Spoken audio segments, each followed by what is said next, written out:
देखिए, जीवन में बहुत कुछ हम कर रहे हैं, लाइफ में बहुत कुछ है करने को। रिलेशंस हैं। सबसे मेन जो स्टार्टिंग लाइफ की होती है दैट इज फ्रॉम रिलेशंस। सबसे पहले मदर के साथ, फादर के साथ, देन हमारी क्लोज फैमिली आती है, नेबर्स आते हैं, friend circle, then your spouse, then your kids. छोटा सा एक बच्चा अभी भावना जी के घर में कूदा, तो वो प्यारे प्यारे बच्चे आ जाते हैं। फिर फैमिली एक्सटेंड होती है। तो बेसिकली रिलेशंस जो लाइफ में आ रहे हैं, उसमें भी अगेन हम कंफ्यूज हैं। हमें नहीं पता हम ये रिलेशन क्यों चला रहे हैं। बेसिकली देखा जाए तो बोझ को ढोआ जा रहा है ना, we are just carrying all that burden on our shoulders. हमें एक्चुअली नहीं पता कि हम कर क्यों रहे हैं ऐसा। और उसका प्राइम रीजन जो है, ऋषियों ने एक सत्य को जाना। उस सत्य जो उन्हें समझ आया, उसको उन्होंने ब्रह्म कहा। एंड उस सत्य को जानने का जो रास्ता था, जो वो विद्या, वो ज्ञान था, उसको उन्होंने ब्रह्म विद्या कहा।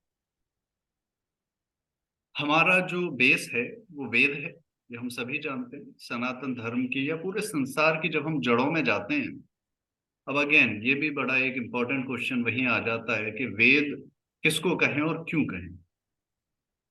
तो जब आप कभी मार्केट में जाते हो, कोई इलेक्ट्रॉनिक प्रोडक्ट या कुछ भी आप परचेज करते हो, कोई भी इक्विपमेंट, तो उसके साथ एक मैनुअल आता है छोटा सा, हाउ टू यूज इट।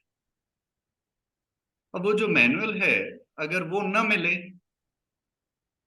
हो सकता है जो स्मार्ट हैं, मे बी उन्होंने इलेक्ट्रिकल या मैकेनिकल, जो भी वो मान लीजिए इलेक्ट्रिकल को इक्विपमेंट है, तो अब जो इलेक्ट्रिकल पढ़ा है, जिसको पता है ये इक्विपमेंट कैसे वर्क करते हैं, वो तो थोड़ा बहुत खुरापात करेगा और उसको ऑपरेट कर लेगा।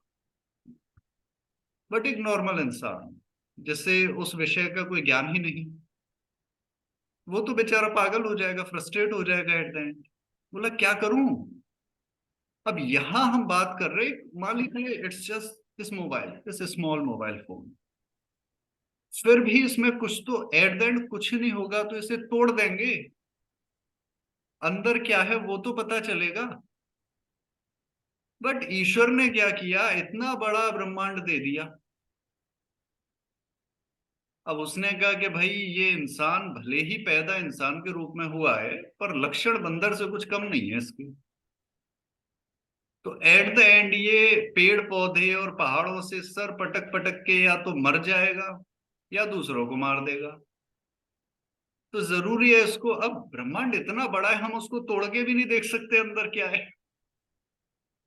तो उसने एक मैनुअल दे दिया कि भाई ये आपको बताएगा कि इस प्रकृति का, इस ब्रह्मांड का यूज कैसे करना है। वेद कोई दिव्य विद्या नहीं है। उसकी दिव्यता इस बात से आती है कि उसको पढ़ता कौन है। जैसे एक समझदार व्यक्ति को एक हथियार दे दिया जाए, तो वो उससे किसी की रक्षा कर सकता है या किसी को मार भी सकता है। पर वो कहानी सभी ने पढ़ी होगी कि राजा की नाक पे मक्खी बैठी थी, तलवार बंदर के हाथ में थी, तो रिजल्ट क्या आया।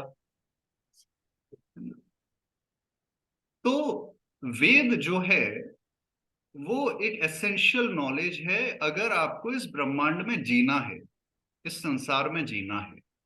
और ब्रह्मांड भी बहुत बड़ा है, हम तो एक छोटे से ग्रह की भी अगर बात करें, पृथ्वी की भी बात करें, तो यहां सरवाइव अगर करना है तो आपको पता होना चाहिए कि इस पृथ्वी में क्या क्या है और उसका यूज कैसे करना है। तो उसके लिए जो मैनुअल दिया गया है वो वेद है। लेकिन अब क्योंकि हम तो ओवर एम्बिशियस इंसान हैं, हमारी महत्वाकांक्षाओं की कमी नहीं है, तो हम उसमें भी कहते हैं कि वेद का भी तो कुछ चरम होगा, कहीं तो उसका एक वो पीक पे जब हम पहुंचे, बिल्कुल ऐसा कोई तो पॉइंट होगा। तो उसको हमने कहा कि भाई वेद का अंत कहां पर है। अब अंत के दो मायने होते हैं। अक्सर हम कहते हैं कोई चीज किसी का अंत हो गया, जैसे अब ये मोबाइल ही है, यहां से प्रारंभ मान लेते हैं, तो यहां पर अंत हो गया, ये बस इतना सा है। दूसरा होता है कि किसी चीज का अंत, जैसे जब एक आप ग्रेजुएशन के लिए जाते हैं कॉलेज में, तो वहां पर आपकी शिक्षा प्रारंभ होती है, फर्स्ट डे ऑफ कॉलेज। उसके बाद ओरिएंटेशन से स्टार्ट होकर आप जैसे धक्के खाते हुए, किसी की बैक आई, किसी ने टॉप किया, धीरे धीरे सेमेस्टर निकलते हुए आप एंड में पहुंचते हो, ग्रेजुएशन सेरेमनी या दीक्षांत समारोह जिसे कहते हैं, उसको आप अंत कैसे कहोगे? दीक्षांत के बाद ग्रेजुएशन सेरेमनी, मान लीजिए एक मैकेनिकल इंजीनियर है, उसने ग्रेजुएशन की फॉर एग्जांपल 1950 में, 1950 में उसने ग्रेजुएशन की, मैकेनिकल इंजीनियरिंग उसने की। उसके बाद एक सॉफ्टवेयर आया ऑटोकैड, तब तो नहीं था, बट वो कैरियर में आगे बढ़ रहा था, उसे पता चला अरे मार्केट में एक नया सॉफ्टवेयर आया है, अगर उसको भी सीख लेता हूं तो शायद कुछ इंक्रीमेंट मिल जाएगा, मे बी प्रमोशन मिल जाएगा। तो उसने वो सॉफ्टवेयर भी सीख लिया। पर हम तो कह रहे थे कि दीक्षांत समारोह का नाम क्या है? दीक्षा का अंत, दीक्षांत समारोह, यानी कि दीक्षा का अंत हो गया। अब अगर शिक्षा का अंत हो गया, उसे पूरी दीक्षा मिल चुकी है, तो फिर आगे वो क्यों सीख रहा है? तो यहाँ एक बेसिक सा मन में एक थॉट आता है कि अंत का मीनिंग शायद यहाँ कुछ और होगा, वो वाला एंड नहीं है जो फिल्म का एंड होता है, यहाँ कुछ और है शायद। तो अंत का एक अर्थ होता है किसी भी विषय की टॉप पॉइंट पे पहुंचना, उसका पीक जहां है वहां तक पहुंचना। तो वैसे ही कहा वेद का अंत, यानी कि वेद में जो ज्ञान है उसका हाईएस्ट लेवल क्या है, जहां पर कि हम ये कह सकें कि I have mastered this subject, मैं वेद को अच्छे से समझ चुका हूं, मैं उसे अपने अंतःकरण, जो हमारा मन बुद्धि चित्त अहंकार है, आगे हम उसे डिटेल में और पढ़ेंगे, तो मन बुद्धि चित्त अहंकार जैसे हम कहते हैं अपना इनर सेल्फ, हम कहते हैं ना इनर सेल्फ है मेरा कुछ, तो वो जो इनर सेल्फ है उसमें हम उतार लें अपने कोर नेचर, अपना कैरेक्टर, हम कहते हैं इंसान का चरित्र, तो हम अपने कैरेक्टर में उतार लें उस ज्ञान को, तो उसको नाम दिया वेदांत, वेद का अंत, यानी कि वेद का हाईएस्ट पॉइंट, क्योंकि वेद क्या नॉलेज है, तो नॉलेज का, यूनिवर्सल नॉलेज का highest point, that is called Vedanta. Now जहां से हमने शुरू किया कि ऋषियों ने एक सत्य को जाना जिसे ब्रह्म कहा, और उस ब्रह्म को जानने का जो रास्ता था उसको उन्होंने ब्रह्म विद्या कहा। अब वो जो ब्रह्म विद्या है उसी का दूसरा नाम वेदांत भी कहा जाता है। भारत में युद्ध होता है, जंगें लड़ी जाती हैं, मैं वेदांती हूं, तुम फलाने हो, तुम फलाने हो, बहुत सारा युद्ध होता है चारों ओर, मठ खुले हुए हैं, दुकानें खुली हुई हैं चारों ओर जिनमें युद्ध हो रहा है। पर अल्टीमेट अगर आप देखो तो सबका गोल तो वही है कि विद्या के, नॉलेज के हाईएस्ट पॉइंट को जानना है, सबका गोल वही है। तो वेदांती कोई एक समुदाय कैसे हो सकता है? अल्टीमेटली हम सब जो हैं, तो जो आपका क्वेश्चन था कि what is the purpose of this program, तो जो उद्देश्य है, जो पर्पस है, वो वही है, नॉलेज के हाईएस्ट लेवल को जानना। क्योंकि देखो हम, अगेन हम एम्बिशियस हैं और हम लोग ना एक लग्जरियस क्लास जीने में बिलीव करते हैं। आजकल तो 5 स्टार भी नहीं, हमें 7 स्टार सर्विस चाहिए हर जगह। तो थोड़ी बहुत तो सस्ती नॉलेज से हम कैसे काम चला लें, तो हमें जो चाहिए बेस्ट क्वालिटी चाहिए, उसी के लिए हमने कहा वेदांत। अब वेदांत में अक्सर लोग कंफ्यूज हो जाते हैं, जैसे मैं इसलिए इनिशियली आज की क्लास में हमारा बेसिक रहेगा, तो कुछ जो मिथ्स हैं या कंफ्यूजन हैं उसे क्लियर करेंगे, ताकि आगे हम एक क्लैरिटी के साथ बढ़ सकें। तो एक, अगेन एक वेदांत पे कंफ्यूजन आता है, there is a philosophy, Vedanta philosophy. तो वेदांत दर्शन है एक, दर्शन का अर्थ होता है देखने का नजरिया, कि किस तरह से मैं किसी को देखूं। तो वो हमारे 6 दर्शन हैं टोटल, जिनमें एक है वेदांत दर्शन, तो हम उसकी बात नहीं कर रहे हैं। आदि शंकराचार्य, सभी ने नाम सुना होगा, तपस्वी रहे, उनकी जितनी भी संस्थाएं हैं या उनसे जुड़ी या निकली हुई जो संस्थाएं हैं वो सभी वेदांत दर्शन पर चलती हैं। उनका प्राइम जो फोकस है वेदांत दर्शन है। हम उसकी यहाँ बात नहीं कर रहे हैं, उसको हम आगे अध्ययन उसका करेंगे, हम स्टडी करेंगे। लेकिन यहाँ हम बात कर रहे हैं वेदांत की, या ना कि ब्रह्म विद्या की, या ना कि 11 उपनिषद की। अब इसमें बहुत से 108 उपनिषद भी गिने जाते हैं। आईएएस के टेस्ट के लिए कुछ बच्चों ने रिक्वेस्ट किया कि आचार्य उपनिषद और ये जो रामायण महाभारत का पार्ट है इसे आप हमें प्रिपेयर करा दीजिए। तो मैंने वहां पढ़ाया 11 उपनिषद हैं प्रमुख, और वही ऑथेंटिक हैं जिन्हें हम एक्सेप्ट कर सकते हैं। तो बच्चे बोले सर इसमें तो ये लिखा हुआ है 108 हैं। मैं भाई 108 क्रेडिबल मुझे नहीं लगते, और नॉलेज वही मानी जाएगी जो क्रेडिबल है, जो फैक्ट पर बेस्ड है, जिसका एविडेंस हमारे पास। जिसका एविडेंस नहीं है, आप अगर आज ये कहें कि मैं उड़ सकता हूं पर उसे सिद्ध नहीं कर सकते, तो वो नॉलेज नहीं मानी जाएगी, वो तो कही गई बात है। लेकिन आईएएस एग्जाम में मैं भाई आप 108 लिख के आना, फेल हो जाओगे मुझे ब्लेम करोगे, वहां 108 ही लिखना वरना पास नहीं हो पाओगे। तो ये कंफ्यूजन को क्लियर करना है। कहीं भी गवर्नमेंट किसी एग्जाम की बात होती है, आयुष मंत्रालय आदि कहीं भी बात हो रही है, 108 उपनिषद कहे जाते हैं।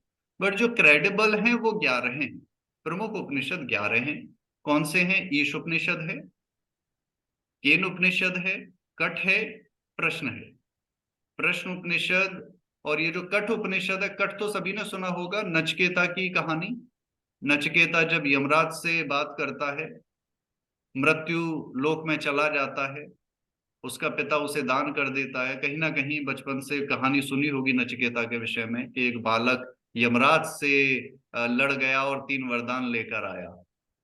तो वो कठ उपनिषद है। तो ईश केन कठ प्रश्न। एक है मुंडक उपनिषद, एक है मांडुक्य। ये सारे नोट्स आपको प्रोवाइड कराएंगे, नो नीड टू वरी।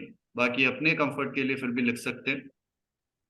तो ईश केन कठ प्रश्न, मुंड मांडुक्य, मुंडक मांडुक्य और तैत्तरी, तैत्तरी उपनिषद है। उसके बाद एक आता है ऐतरेय, छांदोग्य, बृहदारण्य और श्वेता शतर। ये उपनिषद 11 हैं। इनमें बाकी सब छोटे छोटे हैं, बहुत छोटी छोटी क्लासेस में हम कवर कर लेंगे। केवल जो बड़े हैं वो है छांदोग्य और बृहदारण्य, ये 2 बड़े हैं। अब इसमें भी एक प्राइम इंफॉर्मेशन यहां है जो आपने याद रखनी है। जो ईश उपनिषद है वो सबका बेस है, that is the initial knowledge. जितने भी स्क्रिप्चर है सनातन धर्म में, सबसे कॉमनली जो पॉपुलर स्क्रिप्चर है भगवत गीता। तो जो गीता है, गीता में भी specifically I am talking about जो बहुत सारी गीताएं हैं, तो लेकिन जो क्रेडिबल है वो है जो महाभारत में है, क्योंकि उसका हमें कंफर्म है कि हाँ ये वेद व्यास ने लिखी है। तो जो गीता है जो महाभारत से ली गई है, कृष्ण और अर्जुन का जो संवाद है, वो गीता में जो ब्रह्म विद्या दी है वो भी श्री कृष्ण ने ईश उपनिषद के ही 18 मंत्रों का वर्णन किया है, केवल व्याख्या है। जितने बाकी उपनिषद हैं बड़े बड़े, इनमें ईश उपनिषद के ही ज्ञान को बताया गया है अपनी भाषा में। अब फिर से प्रश्न आएगा कि तो ऋषियों के पास इतना समय था फ्री, एक ही बात को बार बार इंटरप्रेट करते रहे? तो अब उसका अर्थ भी समझते हैं कि इतनी इंटरप्रिटेशंस हुई क्यों, आवश्यकता क्यों हुई। जो ईश उपनिषद है उससे पहले अब थोड़ा सा इनिशियल लेवल पे चलते हैं। देवी जी का तो समस्या है, लक्ष्मी जी और कुलबीर जी यदि संभव हो तो कैमरा भी ऑन रखें, थोड़ा अच्छा लगता है कि एक्सप्रेशंस पता चल जाते हैं कि सभी समझ पा रहे हैं, या फिर मैं उसे और एलिब्रेट करूं थोड़ा। तो हमारे 4 वेद हैं कुल। ऋग्वेद है सबसे पहला, दूसरा है यजुर्वेद, तीसरा है सामवेद और चौथा है अथर्ववेद। अब ये जो 4 वेद हैं, अब यहां भी देखिए जो वैदिक परंपरा है वो प्रश्न उत्तर की परंपरा है। हमारे यहाँ जब शिष्य प्रश्न करता है तो उसे टोका नहीं जाता कि तुम्हारा साहस कैसे हुआ, दुस्साहस तुमने कैसे किया प्रश्न करने का। केवल वैदिक सनातन धर्म। अब ये क्यों कह रहा हूं वैदिक सनातन धर्म, क्योंकि आजकल वैदिक सनातन धर्मी भी ये भूल चुके हैं। तो हमारे यहाँ प्रश्न उत्तर की परंपरा चलती है। तो फिर से प्रश्न आता है कि चार ही क्यों? तीन हो सकते थे, पांच हो सकते थे। जी, कोई नहीं लक्ष्मी, ठीक। तो चार ही क्यों? तो इसके लिए आप ये समझिए, भूगोल में जैसे क्या पढ़ाया जाता है, ज्योग्राफी है, तो ज्योग्राफी में जो भी हमारा ये पृथ्वी का जो पूरा भौतिक भाग है, भूखंड है, उसके विषय में पढ़ाया जाता है। अब केमिस्ट्री में तो ज्योग्राफी नहीं पढ़ाई जाएगी। तो जितनी भी हमारी बुक्स हैं, उनका एक टॉपिक है, एक सब्जेक्ट है, और वो उसी को कवर करते हैं, इधर उधर नहीं जाते। तो उसी, लेकिन अब देखा जाए तो केमिस्ट्री में मैथ भी आता है, फिजिक्स भी आता है। फिजिक्स तो पूरा मैथ है, और मैथ में तो सब कुछ आ जाता है, बिना उसके कुछ है ही नहीं। हिंदी हर जगह आती है, इंग्लिश के बिना कोई सब्जेक्ट पढ़ा ही नहीं जा सकता। तो अल्टीमेटली भले ही वो अपने ही टॉपिक को कवर कर रहे हैं, लेकिन फिर भी सब इंटरलिंक हैं आपस में। द सेम वे, ऋग्वेद का जो विषय है, जो टॉपिक है प्राइम, वो ज्ञान है, नॉलेज। अब नॉलेज का अर्थ यहां पर क्या है? नॉलेज का अर्थ है किसी विषय को जानना। जैसे अब मैंने कहा कि उपनिषद क्रेडिबल जो है वो 11 हैं, पर ये मुझे किसने बताया? या सपने में कोई आया जिसने मुझे ऐसा कहा? भाई कैसे पता चला कि यही क्रेडिबल है? तो उसका जो सूत्र है, जो ज्ञान है, वो ऋग्वेद में दिया। ऋग्वेद बताता है कि जितने भी पदार्थ है, अब ये जल है, ये जल पीने लायक है या नहीं, कैसे जानोगे? तो इसकी बात करेगा ऋग्वेद, वो ज्ञान देता है आपको। पर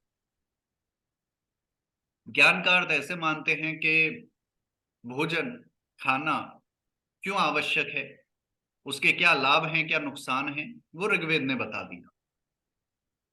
अब खाना सामने रखा हुआ है, लेकिन हमने कर्म किया नहीं। हम बस बैठे इंतजार में, कोई आएगा, निवाला तोड़ेगा, मुझे खिलाएगा, उसके बाद ऑटोमेटिक मेरे दांत भी हिलाएगा और चबा देगा, उसके बाद डाइजेशन भी खुद हो जाएगा। तो क्या होगा? भूखे मर जाएंगे। तो कर्म भी आवश्यक है जीवन में। तो ऋग्वेद ज्ञान देता है, उसके बाद दूसरा वेद कौन सा है? यजुर्वेद, जो बताता है कि कर्म करो और कैसे करो। हमारे अंदर क्या है? एक बात को याद रखना, अगर कोई आपसे ये कहे कि इच्छाएं त्याग दो, तो वो केवल आपको मूर्ख बना रहा है, और जैसा गुजराती कहते हैं, चूना लगा रहा है, और कुछ नहीं कर रहा वो। क्योंकि इच्छा केवल दो ही तत्वों में हो सकती है। इस संसार में केवल दो ही चेतन हैं, दो ही कॉन्शियस हैं, ईश्वर और आत्मा। और ये दोनों इच्छा करते हैं। ये ग्लास इच्छा नहीं करेगा कि आचार्य जी मुझसे जल पिए, लेकिन आचार्य जी इच्छा करेंगे कि मैं इससे जल पीऊं। इच्छा केवल मनुष्य और ईश्वर करते हैं। उसकी इच्छा से सब बनता और चलता है, और हमारी इच्छाएं हैं, इसलिए हम कर्म करते हैं। रजोगुण ना सत्वगुण ज्ञान देता है ऋग्वेद, और दूसरा क्या है? रजोगुण है, वो क्या है? यजुर्वेद, जो कर्म कराता है। तो यजुर्वेद में यज्ञ बताए गए हैं, युद्ध नीति बताई गई है। अब उसका प्रयोग कहीं भी कर सकते हैं, ऑफिस पॉलिटिक्स में भी, विदेशियों से लड़ने के लिए भी, पड़ोसी से लड़ने के लिए, पति को भी चलाने के लिए प्रयोग कर सकते हैं कूटनीति का। कैसे इसको सीधा करना है, अपना कार्य किसी से कैसे कराना है। तो सारी कूटनीति, युद्ध नीति यजुर्वेद में है। क्यों है? क्योंकि कूटनीति की आवश्यकता क्यों है, युद्ध नीति की आवश्यकता क्यों है? राजा तो, राम तो खुश है अयोध्या में, राम के पास तो सुख सुविधाएं सारी हैं। युद्ध क्यों करना है रावण से? युद्ध इसलिए करना है क्योंकि राम की इच्छा हुई कि पूरी पृथ्वी से मैं अंधकार को, पाप को मिटा दूं। यदि वो इच्छा न होती, तो राम तो मस्त है, अपना अयोध्या में आनंद से रह रहे हैं, राजा बन चुके हैं, सुख सुविधाएं सब हैं। बचा क्या है? कंपटीशन कोई है नहीं, तीनों भाई हैं, वो सपोर्ट कर रहे हैं, उनका वोट भी मिल चुका। तो राम को युद्ध क्यों करना है? लेकिन राम ने कूटनीति रची वहां। माता कैकेयी और गुरु वशिष्ठ और तीनों भाइयों के साथ कूटनीति रची। भरत शत्रुघ्न को भेजा रशिया, उनके नाना के यहाँ, क्या कई रशिया से थी, तो वहां भेजा कि भरत तुम यहां रहोगे तो मजबूरन तुम्हें मेरे साथ जाना पड़ेगा, वरना लोग डाउट करेंगे कि कुछ तो गड़बड़ है। राम वन को जा रहे हैं और भरत शांत बैठा है, कुछ तो गड़बड़ है यहाँ। तो बोले तुम पहले भागो, तो 1 वर्ष पहले भेज दिए। उसके बाद अब उन्हीं को क्यों भेजा? क्योंकि 2 युद्ध के लिए जाएंगे, 2 अयोध्या में रहेंगे। पता चला रावण को मार दिया, अपना घर लुटा बैठे, इसलिए पहले से बंटवारा किया कि तुम दोनों आगे यहां रहना, मैं जाऊंगा। लेकिन कैसे? रावण को भनक लग गई तो सेना कहां से आएगी? तो बोले बाली के पास ऐसी सेना है पूरे संसार में जो रावण से लड़ सकती है, लेकिन वो कैसे मिलेगी? बाली तो रावण का बेस्ट फ्रेंड है, वो तो कस्में वादे खा चुके हैं 7 जन्मों के। अब क्या होगा? तो बोले ऐसा करते हैं, सुग्रीव को साथ ले लेते हैं और उसे राजा बना देते हैं। लेकिन बोले सुग्रीव मेरा साथ क्यों देगा, मैं तो राजकुमार हूं, और राजा उसको, सुग्रीव को तो राजकुमारों से घृणा है, क्योंकि बाली राजा था, उसने देश निकाला दिया उसको। तो बोले सिंपैथी कार्ड खेलते हैं यहाँ। अब आ गई ना कूटनीति। बोले सिंपैथी कार्ड खेलते हैं, जैसे सुग्रीव के भाई ने उसे निकाला राज्य के लिए, वैसे ही राम का भाई भरत उसे धक्के दे रहा है राज्य के लिए। तो सुग्रीव की सिंपैथी मिल गई, और सुग्रीव ने वचन ले लिया कि चाहे प्राण चले जाएं, लेकिन तुम्हें जिता के रहेंगे राम। कूटनीति खेली वहां। लेकिन अब यह कैसे संभव होगा? तो क्या कही, क्योंकि भरत को विलेन बनाते हैं तो परिस्थितियां बिगड़ जाएंगी। प्रजा भी जानती है, सूर्य अपनी दिशा बदल सकता है लेकिन भरत राम के विरुद्ध नहीं जा सकता।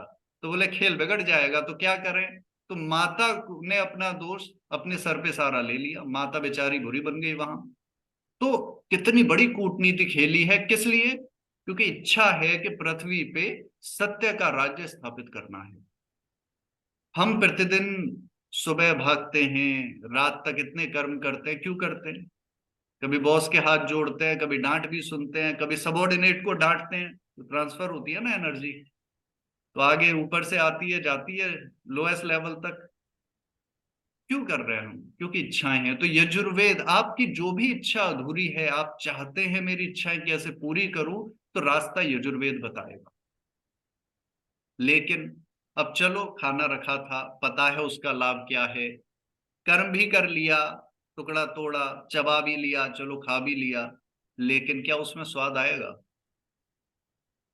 स्वाद नहीं आएगा जब तक मन में भक्ति नहीं है, मन में प्रेम नहीं है। जो खिलाने वाला है ना, उसके प्रति यदि प्रेम नहीं है, जिस दिन मां पर गुस्सा आ रहा हो ना, उसी दिन उसने मारा है बुरी तरह से। आजकल तो मुझे नहीं लगता कि माताओं को आज्ञा है कि वो हाथ उठा सके बच्चों पे। हमने तो बहुत मार खाई है और ढंग से खाई है। तो जब मार पड़ती थी तो बड़ा गुस्सा आता था, माँ से बड़ी दुश्मन कोई नहीं है। और उस दिन रोटी सामने होती थी, चबाते थे, स्वाद नहीं आता था। और जिस दिन बड़े लाड़ से माँ खिला रही है, बड़ा स्वाद आता था। क्यों? क्योंकि किसी भी इच्छा की पूर्ति के बाद यदि हमें उससे सुख भी लेना है, जैसे आपको मान लीजिए एक बहुत महंगी कार चाहिए थी, वो मिल गई, लेकिन उसमें बैठने का आनंद तब तक नहीं आएगा जब तक उस कार से आपका लगाव सही में नहीं है, आपको उससे प्रेम नहीं है। तो सामवेद भक्ति का वेद है। वो बताता है कि भक्ति की आवश्यकता क्या है, भक्ति के नियम क्या हैं, प्रेम के नियम क्या हैं, और वो कैसे किया जाए। लेकिन अब इसके बाद भी आवश्यकता है। जैसा हमने कहा कि अभी हम बात भी कर रहे हैं, तो कैसे कर रहे हैं? टेक्नोलॉजी की हेल्प से, विज्ञान। तो विज्ञान भी बड़ा आवश्यक है। जीवन की इच्छाओं को पूर्ण करना है तो विज्ञान, तो विज्ञान दे दिया अथर्ववेद में। अंतिम वेद है, चौथा वेद है अथर्ववेद, जिसमें दिया विज्ञान। तो कहीं कहीं ये भी कंफ्यूजन है कि पहले 3 वेद थे, बाद में अगला आया। ऐसा कुछ नहीं है, भ्रम है। क्योंकि चारों आवश्यक हैं, ये 4 पिलर हैं, ये नहीं होंगे तो आप अपने जीवन का आनंद नहीं ले सकते। अब अपने विषय पर घूमकर वापस आते हैं। हमने कहा कि ब्रह्म विद्या, जो ये उपनिषद है, ईश उपनिषद, ये यजुर्वेद का 40वां अध्याय है। यजुर्वेद का 40th चैप्टर है, जिसमें 17 मंत्र दिए हैं। बाद में किसी विद्वान ने एक और ऐड किया है, ये मुझे भी ज्ञात नहीं है कि किसने ऐड किया, बट हाँ बीच में वो ऐड हुआ है। वो क्लियर समझ भी आती है हायरार्की कि हाँ ये बाद में ऐड हुआ है, लेकिन अच्छा मंत्र है तो हम उसको भी पढ़ते हैं, उसे भी हम एक्सेप्ट करते हैं। तो कुल 18 मंत्र हैं। उसी पूरे चैप्टर को ईश उपनिषद कहा जाता है। अब ये किस वेद में आ रहा है? यजुर्वेद में। अब कौन बताएगा यजुर्वेद का विषय क्या था? हाँ जी, देखे सभी जाग रहे हैं। कूटनीति था। हाँ जी, क्या था? कूटनीति। कर्म। कर्म, कूटनीति तो भाग हो गया उसका, है ना। कर्म। ऋग्वेद ज्ञान है, यजुर्वेद कर्म, सामवेद भक्ति और अथर्ववेद विज्ञान। हम्म। तो कर्म, कर्म के अंदर आ रहा है ब्रह्म विद्या, ईश उपनिषद। याना कि ब्रह्म विद्या ये नहीं है कि जंगल में जाकर आंख बंद करके 1000 वर्ष बैठे और ईश्वर मिल गया, ये नहीं है सत्य। कर्म करोगे सही तरीके से, जैसे बच्चा जब एग्जाम के लिए प्रिपरेशन करता है और एग्जाम कॉपी में अच्छे से वो लिख के आया, प्रॉपर पास हो गया, तो ऑटोमेटिकली प्रमोट हो जाएगा नेक्स्ट क्लास में। क्या वो बच्चा जाता है स्पेशली रिक्वेस्ट लेके, एप्लीकेशन लेके प्रिंसिपल के पास कि प्लीज मुझे आप प्रमोट कर दीजिए नेक्स्ट क्लास में? क्या वो गिड़गिड़ाता है? क्या वो उसके लिए जद्दोजहद करता है? वो नहीं करता। उसे पता है ऑटोमेटिकली प्रमोट हो जाऊंगा अब तो मैं, बस हाँ फीस जमा करानी है। तो सेम चीज यहां पर है। अगर आपने कर्म सही तरीके से किए हैं तो ऑटोमेटिकली ईश्वर आपको मोक्ष दे देगा। कुछ स्पेशल करने की आवश्यकता नहीं है, उसके पीछे भागने की आवश्यकता नहीं। अब देखो कृष्ण क्या कर रहे हैं, एंड तक महल में रहे, पूरा जीवन उन्होंने, पहले केवल जो जेल में तो जन्म हुआ है, उसके बाद पूरा समय नंदगांव में निकला है, उसके बाद महल में रहे हैं, और जब से महल में गए हैं, युद्ध का समय और यात्राएं छोड़ दी जाएं, तो वो राजा बन के ही रहे हैं।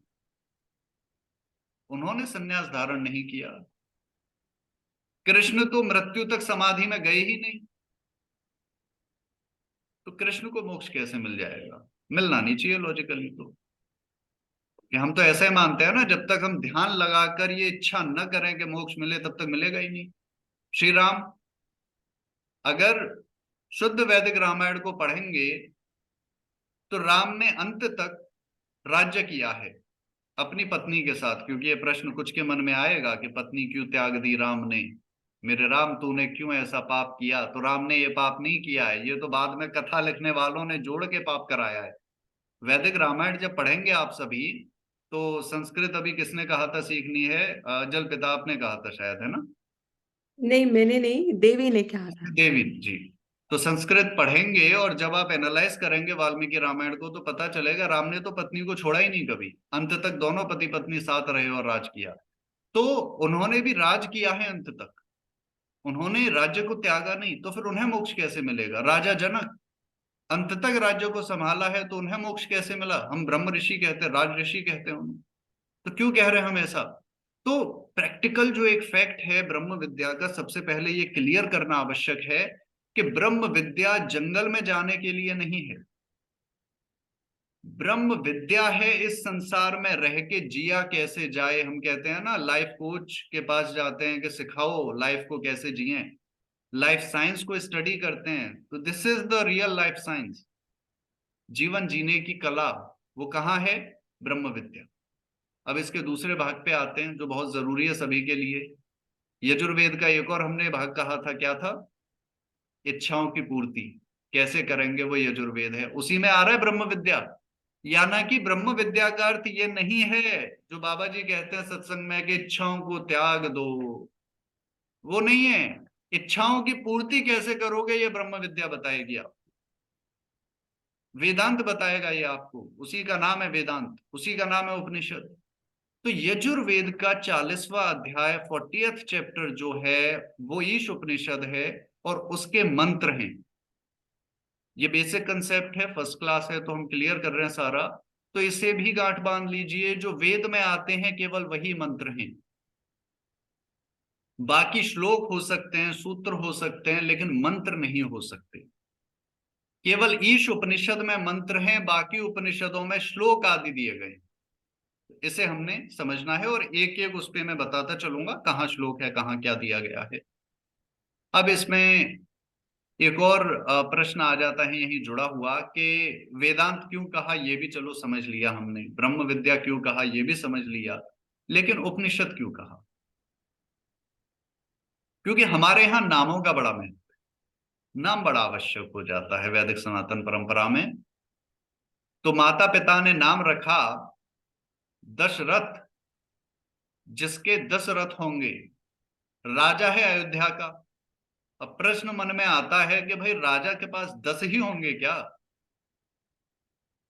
तो नाम ऐसा क्यों रखा? माता पिता इतनी छोटी सोच क्यों रखते हैं कि मेरा बेटा राजा बने लेकिन रथ केवल 10 हो उसके पास? इतनी छोटी सोच क्यों है? तो 10 रथ का अर्थ है हमारी दिशाएं हैं 10। तो कहा जिसके रथ 10 दिशाओं में जा रहे हों। अक्सर वहां पंजाब में ऐसा कहा जाता है कि भाई मेरी तो गाड़ी चलती है उत्तर से दक्षिण तक, पूर्व से पश्चिम तक।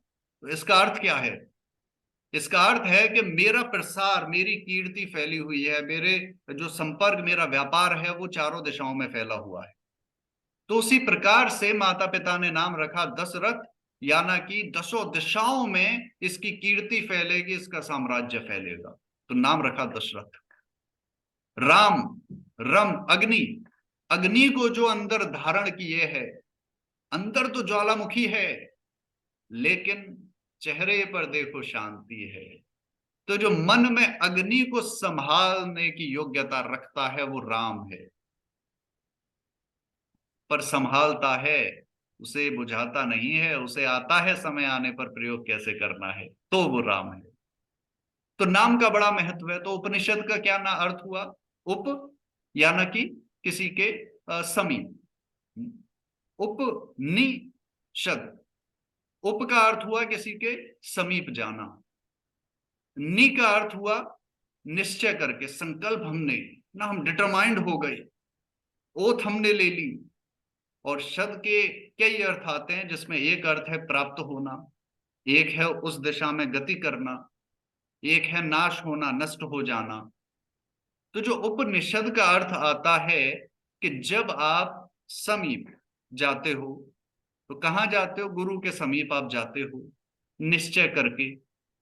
गुरु के समीप आप गए निश्चय करके, लेकिन किस बात का निश्चय? कि आज तो आया हूं, अब जब तक मुझे ब्रह्म, अब 2 ब्रह्म यहां बताए गए हैं उपनिषद में, आप देखेंगे बार बार 2 को ब्रह्म से उन्होंने कहा है, एक है आत्मा और एक है परमात्मा। तो गुरु के पास जब संकल्प लेकर जाता है शिष्य कि अब मुझे जब तक ब्रह्म अर्थात मेरी आत्मा और उस ब्रह्म परमात्मा और ये सृष्टि, इन तीनों के विषय में पूर्ण ज्ञान नहीं दे दोगे तब तक यहां से नहीं हिलूंगा। तो गुरु के समीप गए, निश्चय करके गए, तो क्या होगा? आपके अहंकार का पहले नाश होगा। जब नाश हो जाएगा तो क्या होगा? आप इस ब्रह्म के, आत्मा के पास पहुंचोगे। जब आत्मा के पास पहुंच जाओगे तो क्या होगा? उस ब्रह्म की ओर, पर ब्रह्म की ओर आपका गमन होगा, आपकी गति होगी। तो गुरु के पास जब शिष्य संकल्प लेकर जाता है तो पहले गुरु उसे नीचे बिठाता है भूमि पर। हम देखेंगे गुरु का आसन ऊंचा होता है, शिष्य का नीचे होता है। क्यों? क्योंकि गुरु उससे असलियत बता रहा है, तेरा कोई अस्तित्व नहीं है, तेरा कोई वजूद नहीं है, तेरी वैल्यू 0 है अभी, तो अहंकार छोड़ दे, तुझे कुछ नहीं आता, मूर्ख है। तो जब उसका अहंकार नष्ट हो जाता है तो गुरु ज्ञान देता है, उपदेश देता है, तो शिष्य के अंदर वो ज्ञान प्रकट होता है जिससे वो अपने ब्रह्म, अपनी आत्मा से जुड़ता है, उसके समीप पहुंचता है। जब उसके समीप पहुंच जाए, अपने ब्रह्म को जान ले, तो उसका गमन, अब अपने आप को जानने के बाद गमन प्रारंभ होगा उस पर ब्रह्म को जानने के लिए। अब इसे ध्यान से समझना, इस केवल उपनिषद के अर्थ में पूरा विज्ञान लिखा है कि उपनिषद में क्या क्या विद्याएं दी गई हैं, 11 उपनिषद में क्या क्या सिखाया गया है, वो सब इसी में नाम से ही पता चल जाएगा। तो जब आत्मा को, ब्रह्म को जान लोगे तो उस परब्रह्म की ओर आपकी गति प्रारंभ होगी और आपको मोक्ष प्राप्त होगा। आप समझना, सबसे पहले कहा गुरु के पास। तो उपनिषद क्या है? पहला तो हमने जाना कि ईश्वर ने ज्ञान दिया ईश उपनिषद का, लेकिन बाकी के उपनिषद कहां से आए? तो होता क्या है, कोई भी ऋषि आश्रम में बैठे हैं तो वे कभी अकेले नहीं होते, कोई ना कोई यजमान, कोई ना कोई शिष्य आते रहते हैं अपनी समस्याएं लेकर, अपनी शंकाएं लेकर। तो गुरु अपना जो भी उनका ज्ञान अर्जित है, उस ज्ञान के आधार पर, उस नॉलेज के बेस पर उनकी शंकाओं का, उनके प्रश्नों का समाधान करते हैं। अब ये जो गुरु शिष्य का संवाद है, इसी को यदि लिख दिया जाए, एक किताब बना दी जाए, तो उसको हम उपनिषद कहेंगे। उपनिषद का अर्थ सरल भाषा में कहा जाए तो गुरु शिष्य के बीच का संवाद है। अब इसे योग विद्या भी कहते हैं, जानता हूं। योग दर्शन अर्थात योग फिलॉसफी अलग विषय है, महर्षि पतंजलि ने उसका ज्ञान दिया, लेकिन ब्रह्म विद्या को योग विद्या भी कहते हैं। योग का अर्थ क्या है? सुख आसन में बैठना। और सुख आसन में बैठकर क्या करना है? तो पहले सूत्र में महर्षि पतंजलि ने क्या बताया? अथ योगानुशासनम, अर्थात ये योग का शासन है, अनुशासन है। शासन का अर्थ होता है कोई व्यवस्था। जैसे आपके घर में नियम बना हुआ है ना, बच्चे किचन में खेलेंगे नहीं, उसके लिए खेलने की जगह है। ड्राइंग रूम में हम सोएंगे नहीं, उसके लिए बेडरूम है। हम जो आपका पेट्स वगैरह हैं या जो भी अदर चीजें हैं, स्टोर रूम में जो सामान सभी के टॉयज वगैरह जाते हैं, वो स्टोर रूम में जाएंगे, बेडरूम में नहीं जाएंगे। तो जैसे आपके घर का शासन है, एक व्यवस्था है, वैसे ही ऋषि कह रहे हैं ये योग का शासन है, योग की व्यवस्था है। पर कैसी है? अब कुछ व्यक्ति ये भी गलती करते हैं कि महर्षि पतंजलि ने योग दर्शन का ज्ञान दिया, वो उसके कौन हुए? पायनियर हो गए वो तो योग दर्शन के। इंग्लिश में हम ब्रांड बनाने के लिए ऐसा प्रमोशन करते हैं अक्सर कि ही वॉज द पायनियर, क्योंकि शब्द बड़ा अच्छा लगता है पायनियर लगा देने पर। और महर्षि पतंजलि क्या कह रहे हैं? अथ योग अनुशासनम। अनुशासन, अनु का अर्थ है जो पहले से चला आ रहा है। रिकॉर्डिंग इज ऑलरेडी ऑन सकते। सो अनुशासन जो पहले से चला आ रहा है, महर्षि पतंजलि कह रहे हैं मैं तो कुछ नहीं हूं, मैं तो कॉपी पेस्ट कर रहा हूं, जो पहले से मिला है उसको आगे दे रहा हूं बस। ये पुराना ज्ञान जैसे चला आ रहा है पीढ़ी दर पीढ़ी, मैं उसको आगे दे रहा हूं। और वो क्या कह रहे हैं? पुराना ज्ञान जो चला आ रहा है उसको दे रहा हूं, और चित्त की वृत्ति का निरोध कर लिया, योग सिद्ध आपका हो जाएगा। पर वो कैसे करोगे? अहंकार को जब नष्ट कर दिया गुरु के पास जाके, तो उपनिषद भी तो यही कह रहा है। और समाधि में अंत में क्या हो रहा है? ईश्वर से मिलन होता है। पहले अपने आप को जानते हैं, उसके बाद जब इसे जान लिया तो वहां तक पहुंचते हैं, तो वही तो उपनिषद कर रहा है। तो उपनिषद को योग विद्या के रूप में भी जाना जाता है। अब एक बहुत ही महत्वपूर्ण विषय आज के से पिछले लगभग 20-30 वर्षों में उभरा है, साइकोलॉजी, मनोविज्ञान। मनोविज्ञान जो है उसका अर्थ क्या है, अगर एक डेफिनेशन को हम समझें? मनोविज्ञान और psychology is a science, is a combination of procedures and techniques to know thyself. Know, जब दाई सेल्फ कहते हैं उसमें दोनों आ जाते हैं, आत्मा भी आ जाता है, परमात्मा भी आ जाता है। तो इसमें कहा कि कुछ ऐसी क्रियाएं हैं, विधियां हैं, कुछ टेक्निक्स हैं जिनसे आत्मा और परमात्मा को जाना जाता है। और उससे भी पहले, अब ये तो एडवांस साइकोलॉजी की मैं बात कर रहा हूं। जो सामान्य है मेटेरियल साइकोलॉजी या जो पॉपुलर साइकोलॉजी है कॉलेजेस में, वो कहती है अपने मन को जानना। वो क्या है? साइकोलॉजी है, मनोविज्ञान है, मन का विज्ञान है। तो हमने यहां उपनिषद में क्या करना है? अपनी आत्मा को जानना है पहले। आत्मा ही है जिससे चित्त जुड़ा हुआ है। चित्त क्या है? Subconscious mind. और साइकोलॉजी में ये सभी जानते हैं, सबसे मेन खेल ही सबकॉन्शियस का है। उसे समझ लिया तो सब नैया पार हो गई। तो साइकोलॉजी का जो ज्ञान है वो भी उपनिषद में मिल जाता है आपको। अब इससे आगे की बात होती है, जब अपने आप को जान लोगे, जब अहंकार नष्ट हो जाएगा, तो क्या रिलेशंस में इश्यूज आएंगे? तो रिलेशन की जो साइंस है, रिलेशनशिप काउंसलर कैसे बने, सर्टिफिकेशन किसी ने करना है तो क्या पढ़ना है? उपनिषद को समझना है। और इसमें आता भी है, बृहदारण्यक से हम प्रारंभ करेंगे। तो बृहदारण्यक उपनिषद में ऋषि याज्ञवल्क्य की दो पत्नियों का वर्णन है। ऋषि कहते हैं मैं तो संन्यास लेने जा रहा हूं। एक कहती है कि अरे, प्रॉपर्टी का बंटवारा कैसे करोगे, पहले ये बताओ। तो कात्यायनी उसका नाम है, वो कहती है कि पहले तो मुझे ये बताओ, देके क्या जा रहे हो, मेरा बुढ़ापा कैसे कटेगा। और वही दूसरी है, नाम मैं भूल रहा हूं, तो अभी देखेंगे उसे। तो वो क्या कहती हैं? वो कहती हैं कि ऋषिवर, मुझे जो ब्रह्म ज्ञान आपने पाया है वो मुझे दे दीजिए। बोलिए, संपत्ति और इस सब का मैं क्या करूंगी, हीरे जवाहरात का मुझे क्या लाभ है, जो ब्रह्म विद्या आपको मिली है मुझे दे दीजिए। तो पत्नी, यहां पर पत्नी के दो रूप बताए हैं। मैन इसीलिए बेचारे दुखी रहते हैं, पुरुषों का यही समस्या है, वो पत्नी को समझ ही नहीं पाते। नारी को इसीलिए विशेष दर्जा दिया गया वेद में कि उसके दोनों गुण हैं। वो जानती है शुक्र अर्थात मेटेरियल्स, इस संसार को चलाना कैसे है, और वो ये भी जानती है कि स्पिरिचुअल वर्ल्ड केतु उसको चलाना कैसे है। उसमें दोनों गुण हैं, लेकिन हम उसे समझ नहीं पाते। या तो एक एस्पेक्ट को समझ पाएंगे या दूसरे, और वहीं हम कंफ्यूज होते रहते हैं। अरे, इसके तो मूड स्विंग हो रहे हैं, उसके मूड स्विंग नहीं हो रहे, पर्सनैलिटी दो है अंदर उसके, है ना, दोनों एक्सपर्टीज हैं। तो यहां पर उसके विषय में, यानी कि रिलेशनशिप का साइंस भी बताया उपनिषद में।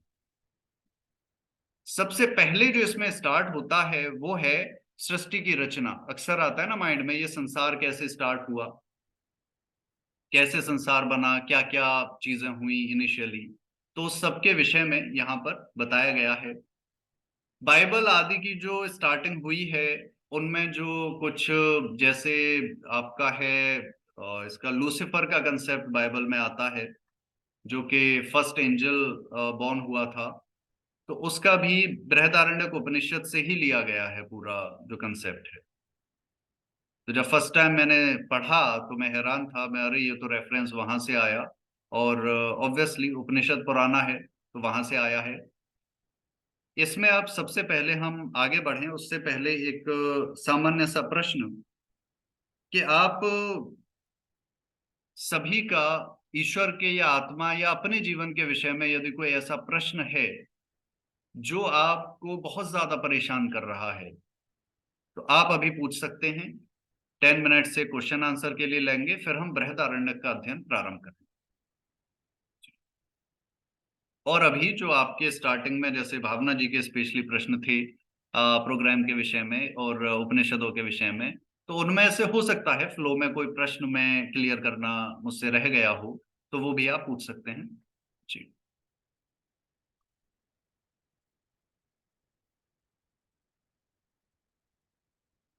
जब स्पिरिचुअल एस्पेक्ट की बात होती है तो क्या प्रश्न मन में आता है, जिसने बचपन से ही मन में तूफान मचाए हुए है, ऐसा क्या है?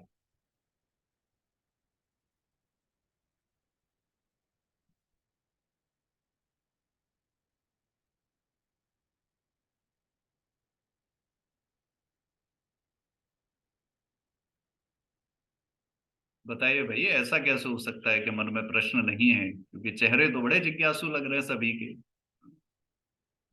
जो ज्ञान पिपासु है उसे मुमुक्षु कहते हैं, तो यहाँ तो सभी मुमुक्षु दिख रहे हैं।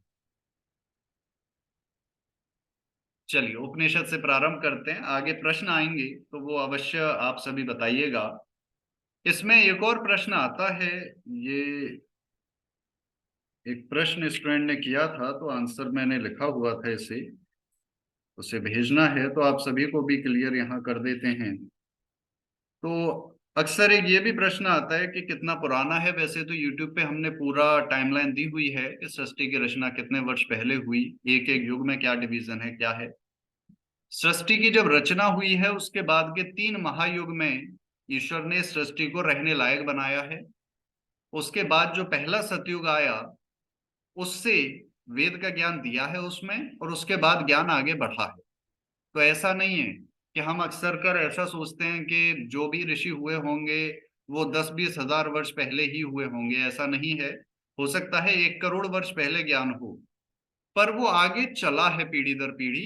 जैसे आज अगर मैं आपको नहीं कहता कि ये उपनिषद से मैं ज्ञान दे रहा हूं, और मैं ऐसा कह देता कि ध्यान में बैठा था, समाधि में मुझे ईश्वर ने ये ज्ञान दिया और मैं आपको दे रहा हूं, तो आप क्या सोचते कि इस ज्ञान को देने वाला फर्स्ट पर्सन मैं हूं?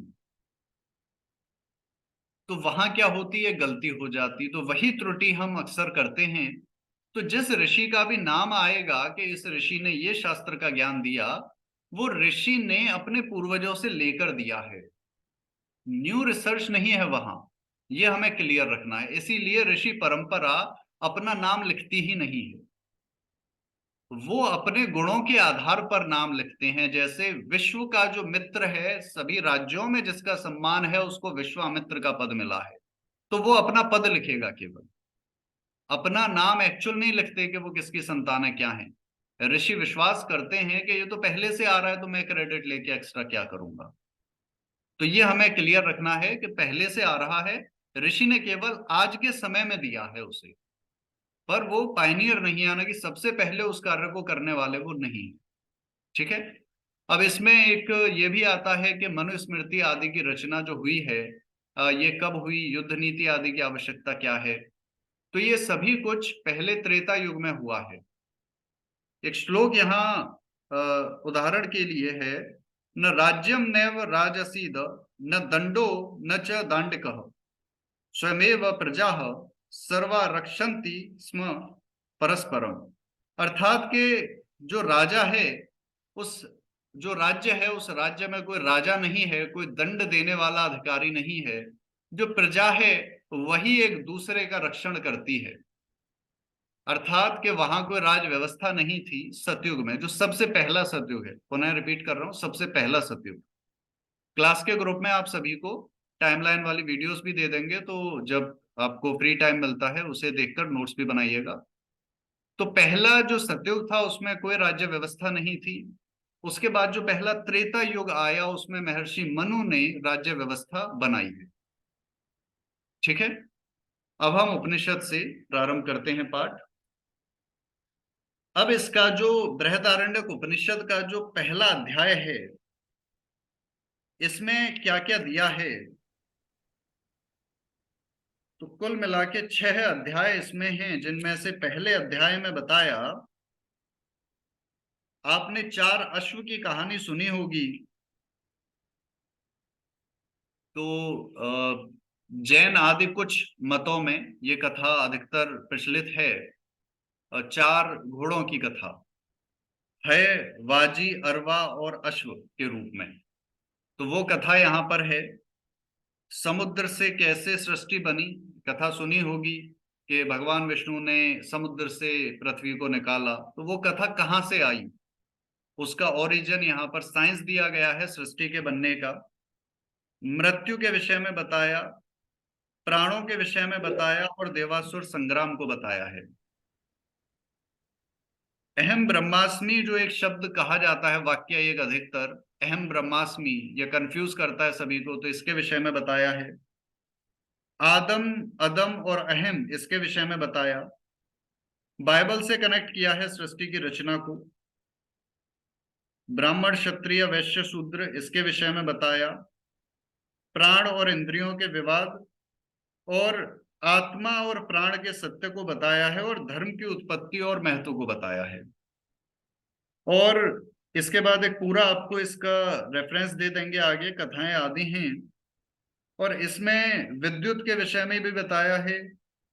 इसमें अंत में जो दिया है, विद्या अविद्या के विषय में बताया है। प्राणायाम का पूरा विज्ञान इसमें दिया है। इसमें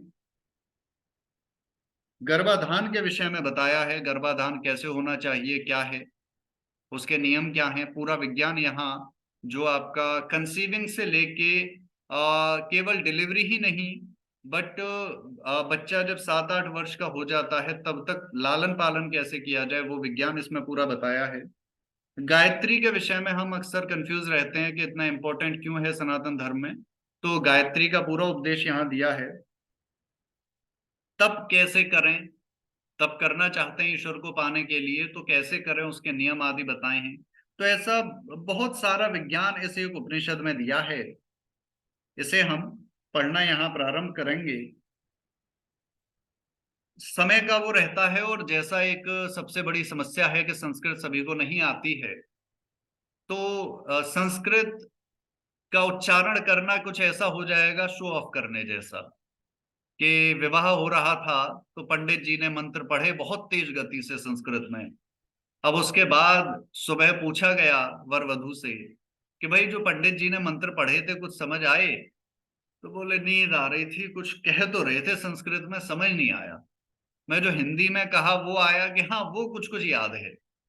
तो हिंदी का जो ट्रांसलेशन है वही देंगे, लेकिन आपको इसके प्रॉपर नोट्स प्रोवाइड करा देंगे कि संस्कृत में क्या क्या श्लोक हैं, कहाँ कहाँ क्या दिया गया है और उसका ट्रांसलेशन क्या है।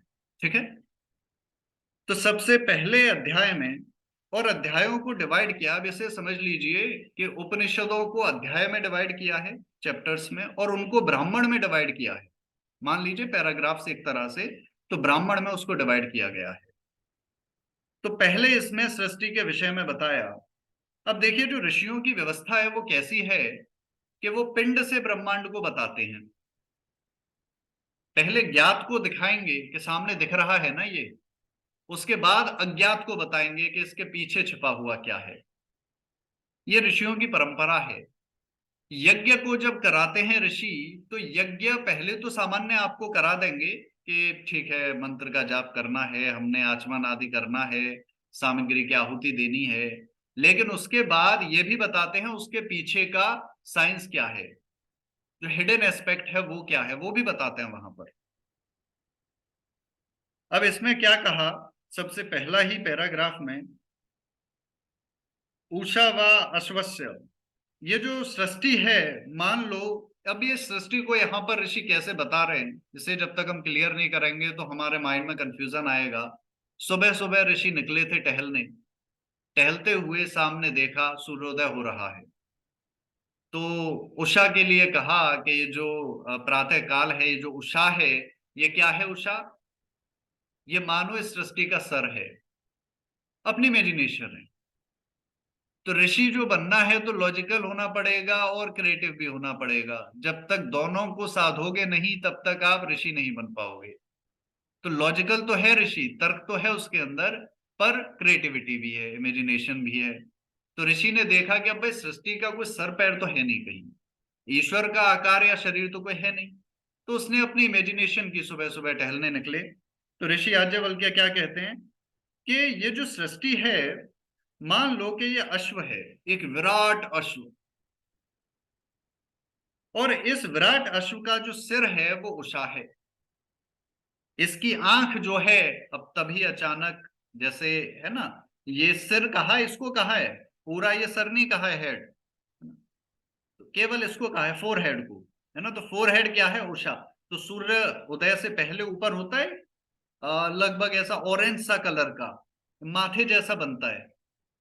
शहरों में तो नहीं दिखता अधिकतर, आप कहीं जंगल आदि में जाके, पहाड़ आदि में देखोगे वहां, या गांव देहात में, तो वहां पर ऐसा दिखेगा कि पूर्व दिशा में कुछ ऐसा माथे जैसा ऐसा ऑरेंज सा कलर पहले फैलता है, फिर सूर्य धीरे से आता है। तो अब जैसे ये माथा है, फोरहेड है, और वैसे यहाँ आंख है, तो उन्होंने देखा कि अरे उषा मान लो सिर है, और ये आंख, ये सूर्य, ये आंख है उसकी। उसके बाद क्या कहते हैं, इसका प्राण वायु है। हमारे शरीर में प्राण चल रहा है ना। तो यहाँ एक आपने सुना होगा, यत पिंडे तत् ब्रह्मांडे, अधिकतर कहते हैं इस बात को, यत पिंडे तत् ब्रह्मांडे, जैसा पिंड में है वैसा ब्रह्मांड में है। जो अच्छे आयुर्वेदाचार्य हैं, यदि आप BA MS की स्टडी के लिए जाएंगे, आयुर्वेद की स्टडी के लिए कॉलेज में, तो वहां कॉलेज में प्रोफेसर आपको सबसे पहले यही उपदेश देगा, यत पिंडे तत् ब्रह्मांडे, कि पिंड को जान लिया तो ब्रह्मांड को जान लोगे। पर ऐसा नहीं है कि जो पिंड में है वैसा ही ब्रह्मांड में है। अब यहाँ ऋषि के इस कंसेप्ट को आप देखेंगे किस तरह से आपके डाउट्स को ऋषि यहाँ क्लियर करते हैं। तो क्या कहा, जो ये सृष्टि जो है, मान लो एक विराट अश्व है, बहुत बड़ा अश्व है, और ये जो उषा है ये उसका सर है, ये सूर्य उसकी आंख है। ये जो वायु बह रही है, ये जैसे हमारे शरीर में प्राण बह रहा है, वैसे ही मान लो ये वायु चारों ओर उसका प्राण है।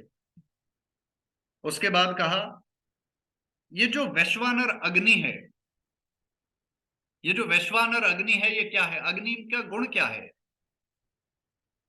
अग्नि में जो डालोगे वो क्या करेगी? निगल जाएगी, जला देगी, भस्म कर देगी, सब कुछ स्वीकार है उसे। तो वैसे ही कहा ये जो अग्नि जो प्रदीप्त है चारों ओर, इस अग्नि में आप दोनों ही चीजों को ले सकते हैं, जो हम अग्नि जला रहे हैं वो भी, और हम सभी के अंदर जो अग्नि है, गर्मी है, उसको भी आप ले सकते हैं यहाँ उदाहरण के लिए। और मन की जो अग्नि है, मन की जो भूख है, एक व्यक्ति को 1 करोड़ मिल गए, खेत उसका बेचारा गरीब था, रोटी खाने के लिए भी परेशान था, उसे 1 करोड़ रुपए मिल गए, उसने एक घर बना लिया, छोटी एक गाड़ी भी ले ली, चीजें सही हो गई, कुछ पैसे बैंक में डाल दिए 2-4 लाख, जिससे थोड़ी ब्याज भी आ रही थी, एक दुकान खोल ली, उससे थोड़ा सा इनकम भी होने लगी। लेकिन उसके बाद उसने दूसरे को देखा जो और महंगी कार चला रहा था, उसका और बड़ा व्यवसाय था, तो बोला अरे अब तो और होना चाहिए। तो ये जो मन की भूख है, इच्छाएं, इसके लिए भी कह रहे हैं कि ये जितनी भी अग्नि है, जितनी भी प्रकार की, वो अग्नि मानो इसका मुंह है।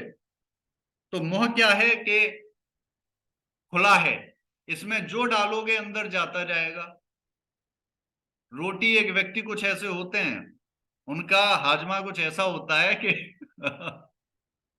उन्हें 20-20 रोटी भी बड़े आराम से, जैसे खली का उदाहरण है, भारत में पहलवान है, तो ऐसे कुछ होते हैं। तो वो इस प्रकार से देख रहे हैं कि जो अग्नि है चारों ओर, ये इस अश्व का मुख है, तो जो भी डालोगे सब हजम है, सब अंदर चला जाएगा। फिर क्या कहते हैं कि इसकी आत्मा जो है वो संवत्सर है। अब संवत्सर को आत्मा कैसे कहा है ऋषि ने? तो इसे यहां पर आप समझिएगा कि आपके जिस प्रकार से दिन रात मिलकर ये पूरा जो वर्ष है, यदि ये वर्ष चलना बंद हो जाए, एक बार प्रैक्टिकली इसे सोचिएगा, दिन रात बनने बंद हो गई, अगर दिन रात नहीं बनेंगे तो क्या मंथ बनेगा, मास बनेगा? नहीं बनेगा। अगर महीने, मास, मंथ नहीं बने तो क्या वर्ष बनेगा? और अगर ये सब समाप्त हो जाए तो अपने मन में एक बार इमेजिन कीजिए कि बिना दिन रात, बिना महीने, बिना वर्ष के सृष्टि कैसी होगी? कुछ बचेगा क्या इस संसार में? तो उसी प्रकार से यदि इस अश्व से, दूरदृष्टि, मैंने कहा ना, इमेजिन तो कर रहा है ऋषि, लेकिन ऋषि के अंदर तर्क भी बहुत है, ज्ञानी है ऋषि, याज्ञवल्क्य हैं। तो क्या कह रहे हैं कि ये जो संवत्सर है, ये क्या है? उसकी आत्मा, यानी कि यदि इसको निकाल दूंगा तो क्या होगा? ये सृष्टि नष्ट हो जाएगी। अब यहां लाइफ साइंस का एक लेसन दे दिया है कि जो आलसी कहते हैं आज नहीं कल करूंगा, कल नहीं परसों करूंगा, अरे जीवन कौन सा नष्ट हो रहा है? तो उनको बता रहे हैं कि इसका महत्व कितना है, एक एक दिन, एक एक घंटे, एक एक मिनट का। यदि इसको बर्बाद करोगे तो क्या होगा? सब कुछ नष्ट हो जाएगा अंततः। तो संवत्सर इसकी आत्मा है। उसके आगे क्या कहा? इसकी जो पीठ है वो द्युलोक है, और इसका उदर जो है, पेट है, वो अंतरिक्ष लोक है। तो इसमें 2 लोक के विषय में बताया है। द्युलोक जो नक्षत्र आदि, जो तारे आदि हैं, बहुत दूर है हमसे, जितने भी नक्षत्र हैं, तारे हैं, ये बहुत दूर हैं, तो उसको द्युलोक कह दिया। और जो अंतरिक्ष है वो इसका पेट कह दिया, उदर है। उसके बाद कहा, अब इसके पैरों की बात आती है। किसकी बात कर रहे हैं? अश्व की। तो उसके जो खुर हैं, खुर होते हैं घोड़े के, पैर नीचे पत्थर जैसे, तो वो जो खुर हैं वो क्या हैं? वो ये पृथ्वी है। तो पृथ्वी के लिए कहा कि ये उसका खुर है। और उसके आगे कहा कि ये जो दिशाएं हैं, ये उसकी पसलियां हैं। हमारे पसलियां होती हैं शरीर में। अब इमेजिनेशन का लेवल देखो कि कोई ये कहेगा कि एक पागल सा घूम रहा था संत, कुछ भी सोचते हुए, लेकिन उस पागल ने ह्यूमन एनाटॉमी भी पढ़ी हुई है। आप नॉलेज का लेवल ऋषि का देखिए कि ह्यूमन एनाटॉमी सामान्य मनुष्य इतना नहीं समझता जितना ऋषि समझकर बात कर रहे हैं यहाँ पर।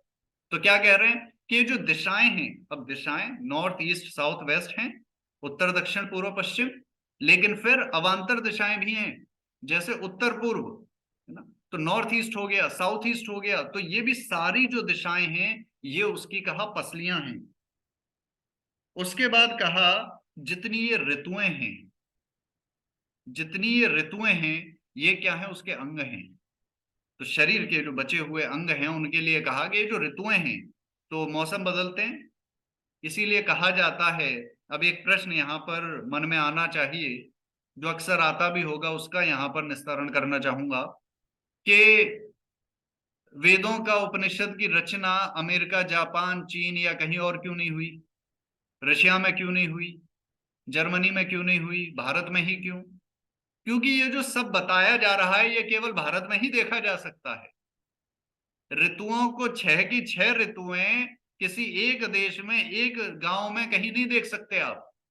या तो ठंड रहेगी, गर्मी हो गई थोड़ी बहुत, लेकिन जो गर्मी यहां है कि पसीना ऐसा आता है कि अब तो लग रहा है कि मैं नष्ट ही हो जाऊंगा, भस्म हो जाऊंगा, वो भारत में ही मिल सकता है।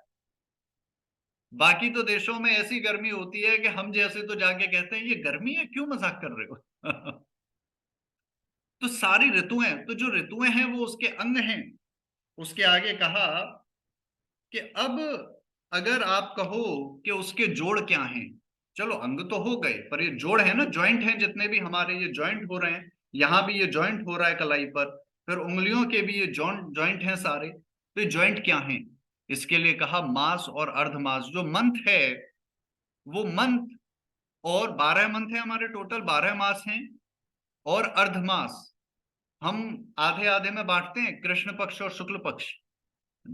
तो जो आपका क्या कहते हैं, वेनिंग मून और वैक्सिंग मून के आधार पर जो आधे आधे डिवाइड किए गए हैं, तो उनको कहा कि ये उसके जोड़ हैं, मंथ और हाफ मंथ जो है, हाफ ऑफ डिवीजन, ये क्या हो गए, जोड़ हो गए, जॉइंट हो गए बॉडी के।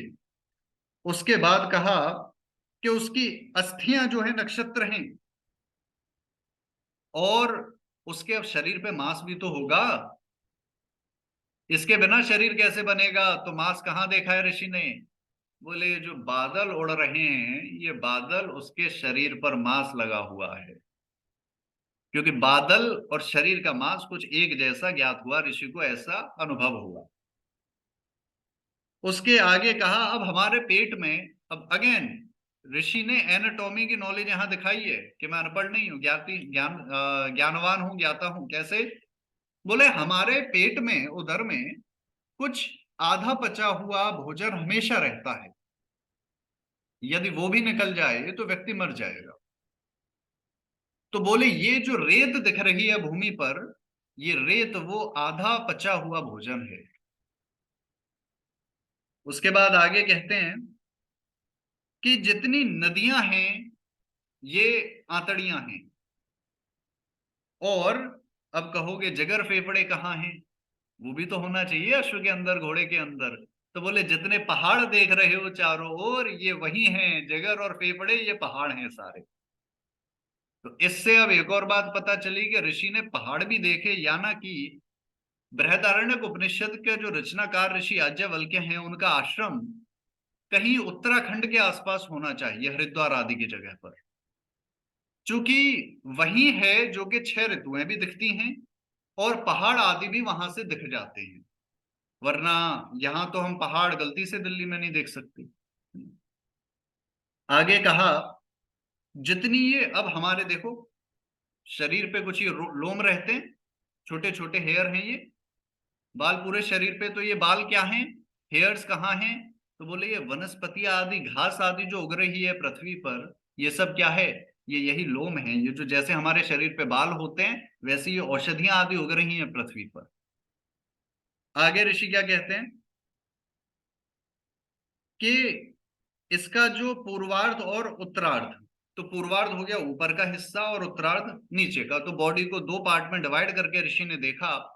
तो कहा जो उगता सूर्य है, यहां अब ये मत जोड़ना कि आचार्य यदि द्युलोक को पीठ माना और अंतरिक्ष को यदि पेट माना, पृथ्वी को खुर माना, और खुर पे ऋषि कह रहे हैं कि आधा पका हुआ भोजन रेत पड़ा है, तो अश्व कैसा बनेगा? तो कोई गलती से आर्टिस्ट हो तो वो ड्राइंग की गलती ना करे। घोड़ा बड़ा अजीब बनेगा। ये केवल ऋषि की क्या है, कल्पना है कि जो किसी, हो सकता है शिष्य ने पूछा होगा। ये अब एक अंदाजा लगाने की बात है कि शायद किसी शिष्य ने पूछा हो, गुरु शिष्य टहल रहे होंगे सुबह के समय, तो शिष्य ने पूछा कि ईश्वर कैसा दिखता है, या ये सृष्टि पूरी कैसी दिखती है। तो गुरु ने उदाहरण के लिए बस बताना प्रारंभ कर दिया, और शिष्य ने जो सुना गुरु से उसको लिपिबद्ध करके बृहदारण्यक उपनिषद वहां बना दिया। तो कहा जो ऊपर का भाग है वो उगता सूर्य, और जो ढलता सूर्य है, जो अस्त हो रहा है, वो नीचे का भाग है शरीर का। उसके आगे कहा कि जब बिजली चमकती है तो जैसे अश्व जमाही लेता है ना, यौन करता है जब, तो कैसे करेगा, जैसे बिजली कड़कती है बादल में, तो वैसे ही घोड़ा अगर जमाई लेने पे आ जाए, यौन करे, तो अच्छे अच्छे डर के भागते हैं कि क्या होने वाला है। मुझ जैसे तो भागते हैं क्योंकि घुड़सवारी आती नहीं, तो हमें तो डर लगता है भैया। तो ऋषि ने वैसे ही डर के बता दिया, हम बिजली से भी डरते हैं, क्योंकि रात को अगर अचानक बिजली कड़के तो कितना ही जिगर आपका मजबूत है, लेकिन फिर भी क्या होगा, एक सेकंड के लिए तो कांपोगे कि क्या हुआ अचानक। तो वैसे ही उसको उससे जोड़ा है ऋषि ने। उसके बाद कहा कि जब वो, अब दो चीजें यहां कही है, एक तो कहा है चमकना और एक कहा है कड़कना।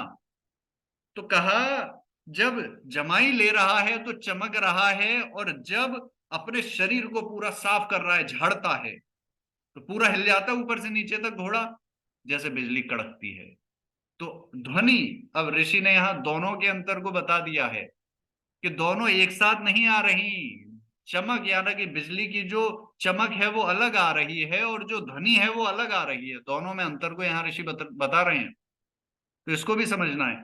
तो कहा जब वो जमाई लेता है, जैसे बादल चमकता है, बिजली चमकती है, और जब वो अपने शरीर को साफ करता है, पूरा हिलता है, तो जैसे वो बिजली कड़क रही है, ध्वनि हो रही है।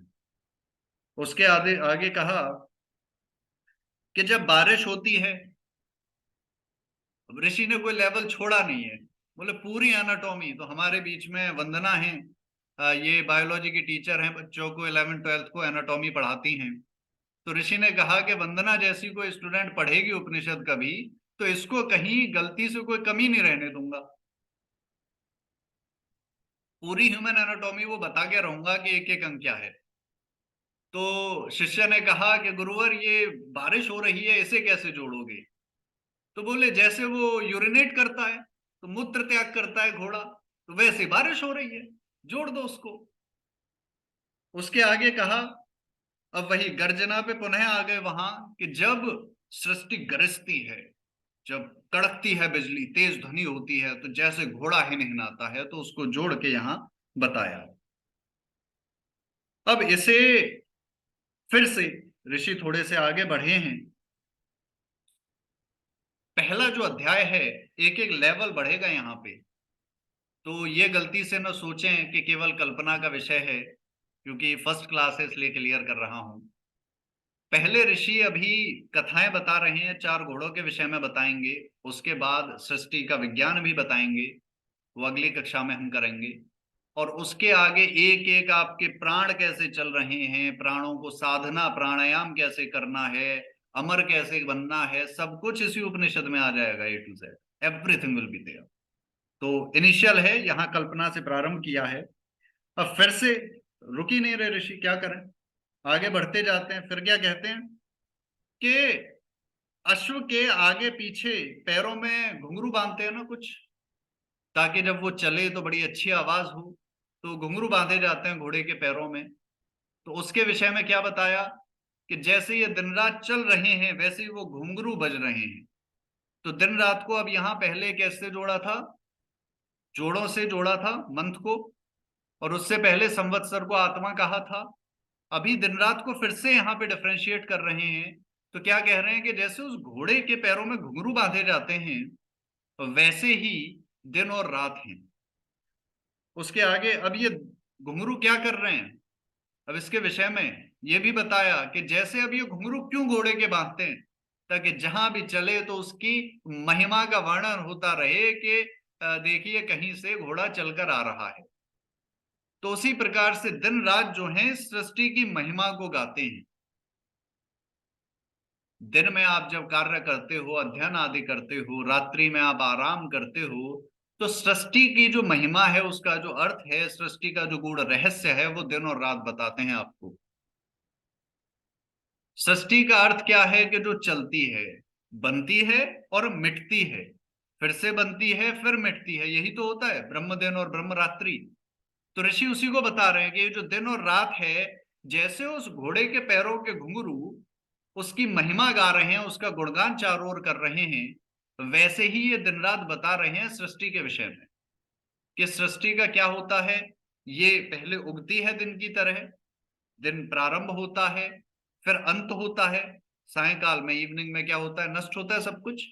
उसके बाद रात्रि चलती है लंबी, जितना दिन था लगभग उतनी रात्रि चलती है सामान्य रूप से, और अंत में फिर से दिन प्रारंभ होता है। तो सृष्टि भी ऐसे चलती है।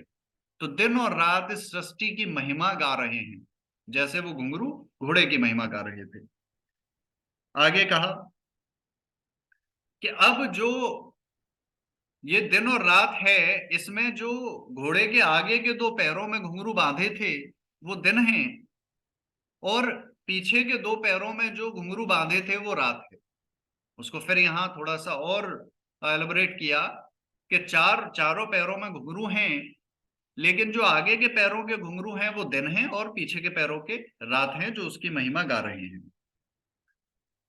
आगे कहा कि दिन का जो उदय है वो पूर्व के समुद्र से होता है, और रात्रि का जो उदय है वो पश्चिम के अपर के समुद्र से होता है।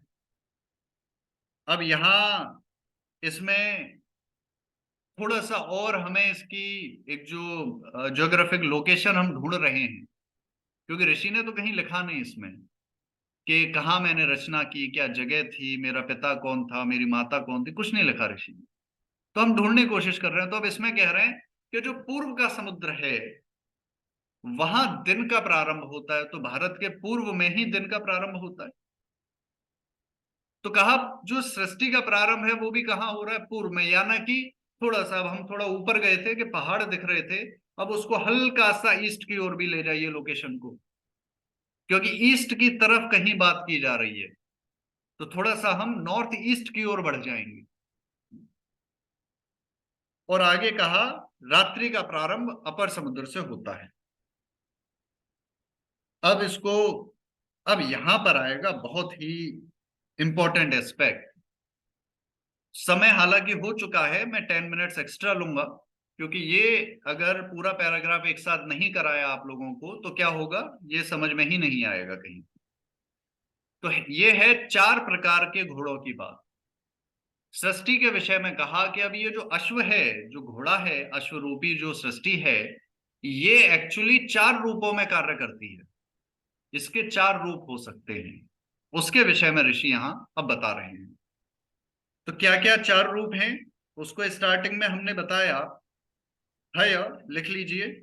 एक तो है सामान्य हय, ह य।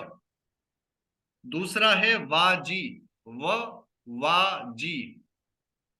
किसी को लिखने में दिक्कत हो तो बता दीजिएगा, मैं लिख दूंगा इस पर, अगर समझ आ रहा है तो कोई दिक्कत नहीं। तो दूसरा है वाजी। तीसरा कहा अरवा, अ वा और वा के ऊपर रा उड़ा दीजिए, अरवा। अ वा पे आकर डंडा और ऊपर रा हमने उड़ा दिया, अरवा हो गया। और चौथा कहा अश्व, हय वाजी अरवा और अश्व। तो ये 4 घोड़े बताए, 4 रूप बताए, जिनमें ये सृष्टि जिस रूप में रहती है। अब ये कैसे रहती है, तो इसके लिए कहा कि अश्व के 4 नाम हैं, हय वाजी अरवा और अश्व।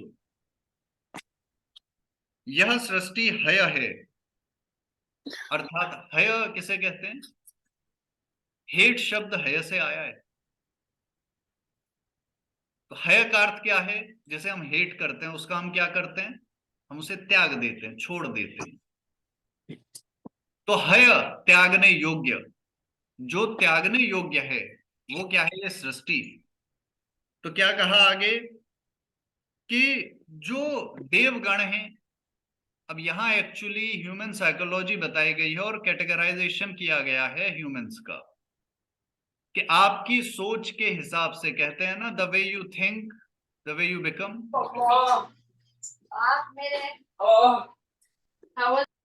Your thinking decides what you become. So देवगण जो देवता हैं, मनुष्य भी चार प्रकार के हैं, उनमें एक गुण आता है देवता।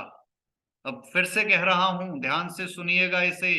मनुष्यों का एक प्रकार है जिसे देवता कहा है।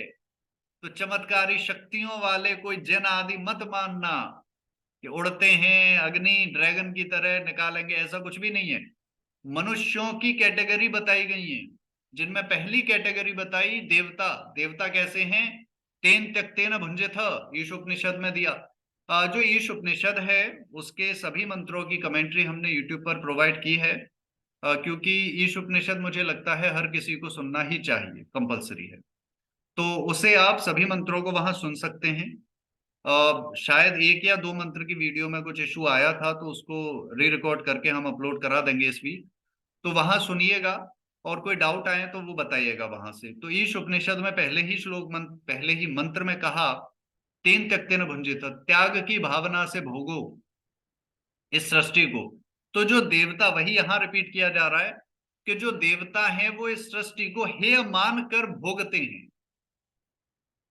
जैसे हम कोक पीते हैं, पता है लिवर इससे पूरा का पूरा गल जाएगा, 50 बीमारी, लेकिन टेस्टी है, दिल मांगे मोर, यही कहते हैं ना।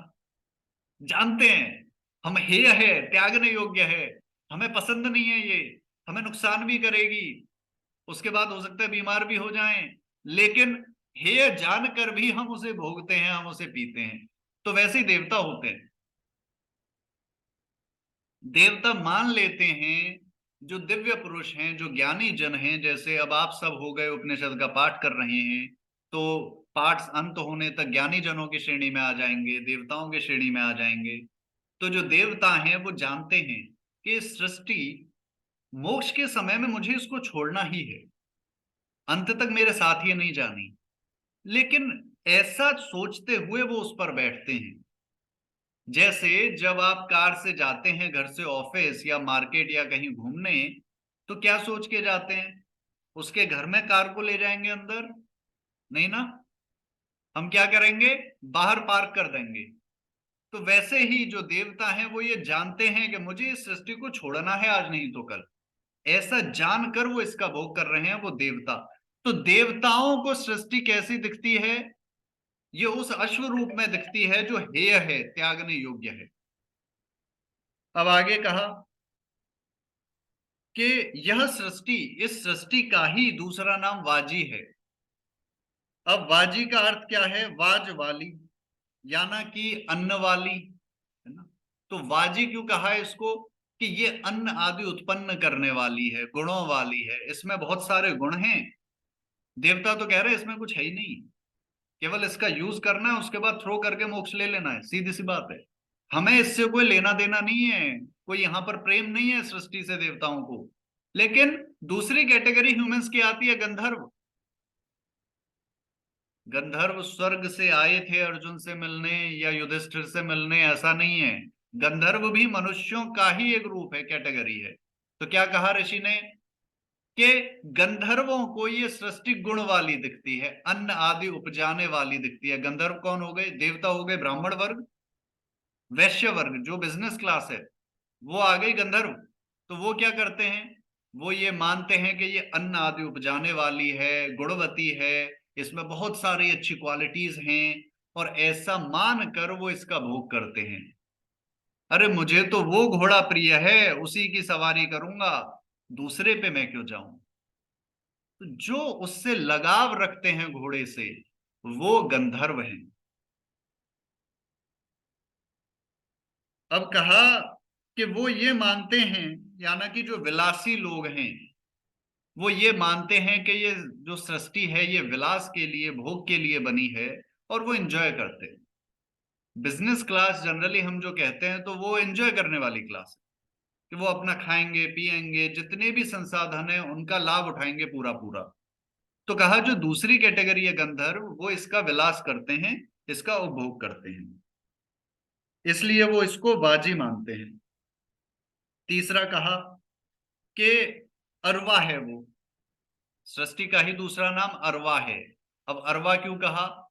अरवा, तो ये जो बना है अर्व से बना है। अर्वा, अर्व करने वाली, जहां अर्व किया जाता है, हिंसा की जाती है, वध किया जाता है। अर्व का संस्कृत में एक अर्थ वध आता है। तो कहा जो वध करने योग्य है, जहां पर वध किया जा सकता है। तो तीसरी कैटेगरी, पहली बताई देवता, दूसरे गंधर्व, तीसरे बताए असुर, जो ऐसा मानते हैं कि सृष्टि तो केवल वध करने के लिए बनी है, मारो काटो और चलते जाओ। इस सृष्टि में हिंसा करने के लिए हम पैदा हुए हैं। WWE के रेसलर घर पे लड़ेंगे, रोड पे जाते हुए किसी ने कुछ कह दिया तो ईगो हर्ट हो गया, वहां उससे लड़ेंगे। उसके बाद जब रिंग में जाएंगे वहां तो लड़ेंगे लड़ेंगे, पैसा मिल रहा है उसका। तो सुबह से शाम लड़ाई चल रही है, तो उसको कैटेगरी रखा असुर, कि जो सुबह से शाम तक बस लड़ मर रहे हैं, उन्हें और कोई काम धंधा ही नहीं है, बोले केवल लड़ना है। तो उनको ये सृष्टि अरवा दिखती है। तो अपने आसपास नेबरहुड में देखिए, गारंटी से एक इंसान तो मिल जाएगा ऐसा, एक तो बड़े आराम से मिल जाएगा। और हर गली में एक तो होता है, जैसे केवल लड़ना है सुबह से शाम तक। तो उसको जो सृष्टि दिखती है, अब देखो चारों जो हैं ये चारों ही पहले हैं देवता, दूसरे गंधर्व, तीसरे हैं असुर और चौथे हैं मनुष्य। ये चारों को ही सृष्टि दिख रही है, सृष्टि तो वही है, लेकिन वो कैसे देख रहे हैं, उनकी पूरी जो दृष्टि है वो अलग है वहां। इसी को दर्शन में समझाया जाता है कि सही तरीके से किसी को कैसे देखो। तो उनका दर्शन अलग है सभी का। तो जो असुर हैं वो ये देखते हैं कि ये तो मार काट के लिए बनी है, इसीलिए वो राज्य विस्तार के लिए कभी किसी बहाने से कभी किसी बहाने से वो शस्त्र उठाते रहते हैं, युद्ध करते रहते हैं। अब इसके बाद कहा कि ये सृष्टि, इसका एक नाम अश्व भी है। अश, अश एक शब्द है, ये भोजन से आया है। अश का एक अर्थ भोजन भी है। अ और श, षटकोण सीटी वाला श, अश, ASH, अश जो है ये भोजन भी कहा जाता है। तो कुछ लोग ऐसे होते हैं ना, सुबह उठे, आज का क्या उद्देश्य है, क्या करना है, अरे बस रोटी मिल जाए, 2 वक्त की रोटी मिल जाए बस। दोपहर को पूछा इतनी मेहनत क्यों कर रहे हो भाई, अरे भैया 2 वक्त की रोटी मिल जाए बस। शाम को घर पहुंचे, भाई ये पौवा लेके क्यों बैठे हो पीने के लिए, अरे भैया 2 वक्त की रोटी मिल गई, अब पचाने के लिए चाहिए थी थोड़ी सी। यानी कि उनके जीवन का कोई लक्ष्य ही नहीं है, उन्हें केवल क्या करना है, रोटी खानी है, शराब आदि छोटे मोटे जो सस्ते शौक है वो पूरे करने हैं। सस्ते शौक इसलिए कह रहा हूं क्योंकि जो शरीर को नष्ट कर रहा है वो सस्ता है। महंगा वो है जो शरीर को बढ़ाए, जो वृद्धि शरीर में करे, वो क्या है, महंगा है, बड़ा है। तो वो केवल 2 वक्त की रोटी के लिए जी रहे हैं, ना तो उनको कोई मोक्ष चाहिए, ना उनको सुख सुविधाएं चाहिए कि हाँ मेरे पास लग्जरियस लाइफ हो, सुख सुविधाएं, उन्हें वो भी नहीं चाहिए। उन्हें किसी से लड़ने की भी जरूरत नहीं, शरीर में बल नहीं उनके, उन्हें बस रोटी चाहिए, भोजन चाहिए। तो उनको ये अश्व दिखती है, यानी कि अश से बनी हुई दिखती है, यानी कि भोजन के लिए बनी हुई दिखती है। तो वो इस सृष्टि का जो उपभोग करते हैं वो भोजन के लिए करते हैं, कि बस 2 वक्त का भोजन कैसे भी मुझे उपलब्ध हो जाए। तो इसमें केवल जीवन यात्रा का निर्वाह कर रहे हैं। अब इसे कहा कि ये सब कहां से आए हैं और कहां जा रहे हैं। तो देवता, असुर, देवता, गंधर्व, असुर और मनुष्य, सामान्य को मनुष्य यहां पर कहा है कि जो सामान्य कैटेगरी है, जनरल, इनके अलग अलग आपको नाम मिलेंगे। अक्सर मैं देखता हूं कि शूद्र के नाम पे भारत में दंगे रोज के होते हैं। अपशब्द गाली गलौज तक बात आ जाती है पार्लियामेंट में कि शूद्र क्यों कह दिया। तो शूद्र वो नहीं है जो अच्छा बिजनेसमैन है, शूद्र वो नहीं है जो अच्छा स्कॉलर है, शूद्र वो नहीं है जिसपे अच्छा बल है, वो लड़ सकता है। शूद्र केवल वो है जो केवल सुबह से शाम दो वक्त की रोटी के लिए ही भाग रहा है और कोई इच्छा ही उसकी नहीं, उसको शूद्र कहा है शास्त्र में। और वही चार कैटेगरी यहां बताई गई है। अब ये जो असुर कहा है, असुर के लिए दोनों कैटेगरी यहां पर दी गई हैं कि आवश्यकता पड़ने पर जो देवता हैं वे भी शस्त्र उठा सकते हैं। क्यों? क्योंकि इस सृष्टि को वो भोग रहे हैं, तो वो भी तो गंधर्व कैटेगरी में आ गए। गंधर्व के लिए हमने क्या जाना कि जो भोग रहे हैं, तो देवता भी तो भोग रहे हैं। लड़ाई झगड़ा असुर कर रहे हैं, लेकिन देवता भी तो कर रहे हैं। कृष्ण ने भी तो चक्कर बनाया, क्यों बनाया? ऐसा वेपन बनाने की नीड क्या थी? छोटा सा बालक 14-15 वर्ष की उम्र में गुरुकुल में चक्र जैसा शस्त्र बना रहा है, क्यों बना रहा है भाई? आवश्यकता क्यों है? आवश्यकता है क्योंकि रक्षण करना है। अंतर केवल इतना है कि और रोजी रोटी के लिए तो देवता भी भागते हैं, नौकरी कर रहे हैं, सब कुछ कर रहे हैं, देवता क्यों कर रहे हैं? युधिष्ठिर को राज्य चाहिए था, क्यों चाहिए था? तो सुविधाएं आदि तीनों कैटेगरी में देवता फॉल होते हैं, लेकिन उनका सबसे मेन जो एक डिफरेंशिएट करता है पॉइंट, वो क्या है कि देवता ये जानते हैं कि मुझे इस सृष्टि को छोड़ना है, तो आसक्त नहीं होते, लस्ट उनके अंदर नहीं आती, वो यूटिलाइज करते हैं। डिफरेंस होता है, एक होता है यूज करना किसी चीज को, और एक होता है यूटिलाइज करना। यूज करने का अर्थ है मेरी मर्जी जैसे है वैसे यूज करूंगा और अपने हिसाब से डिस्ट्रॉय करूंगा उसे। यूज के एंड में वो एसिड डिस्ट्रॉय हो जाता है। बट यूटिलाइज जब हम करते हैं तो वो एसिड ग्रो होता है। जैसे एक बीज को मैंने यूटिलाइज किया, भूमि में डाला, और वो उगकर एक वृक्ष बन गया, पेड़ बन गया, तो मैंने उस सीड को यूटिलाइज किया। उस सीड को मैंने ऐसे ही चबा के मैं खा गया, तो वो मैंने उसको डिस्ट्रॉय कर दिया, मैंने उसको यूज किया फॉर माई न्यूट्रिएंट्स, जो भी न्यूट्रिएंट्स चाहिए थे उसके लिए। तो यूटिलाइज और यूज में अंतर है। देवता इस बात को जानते हैं, समझते हैं। तो यहां पर कैटेगरी बताई चार, और एंड में क्या कहा कि चारों एक समुद्र से आए हैं। एक बहुत विशाल समुद्र है जिससे ये चारों आए हैं, और अंत में उसी समुद्र में मिल जाएंगे। ये चारों ही जो कैटेगरी है, ये एक ही जगह से निकल के आए हैं, एक समुद्र से, विशाल समुद्र से, और अंत में एक ही जगह इन सबको जाना है। तो यहाँ एक बहुत बड़ी सीख ऋषि ने दी है, जिसे अभी हम यहाँ समझेंगे। तो कहा कि सब दौड़ते हुए, दौड़ लगा रहे हैं, सब भाग रहे हैं दिन रात, लेकिन किस लिए? एक ही जगह पहुंचने के लिए। डेस्टिनेशन सबकी एक है, लेकिन अलग अलग तरीके से भागते हुए पहुंच रहे हैं, अलग अलग घोड़े पर सवार होकर। और कहा कि जो वो प्रकृति है, जो वो समुद्र की बात की, उसी को बताया कि वही वो परब्रह्म है, वही वो प्रकृति रूप है, वही है जिस समुद्र में ये सब मिलते हैं। सबका जो एंड है वो वही परब्रह्म है, ऐसा यहां पर बताया। और कहा कि सब उसी में प्रेम से समा जाते हैं अंत में जाकर, जब मोक्ष मिलता है। तो ये यहाँ पहले अध्याय का पहला ब्राह्मण था, ये पहला पार्ट उसका। इसके आगे मृत्यु के विषय में चर्चा होगी, जो बहुत डिटेल में सृष्टि और सृष्टि की मृत्यु कैसे होती है, हमारी मृत्यु कैसे है, सृष्टि का जन्म कैसे है, वो सभी चीजें वहां पर होंगी। एक साइंटिफिक एक्सप्लेनेशन भी ऋषि ने यहाँ दी है काफी।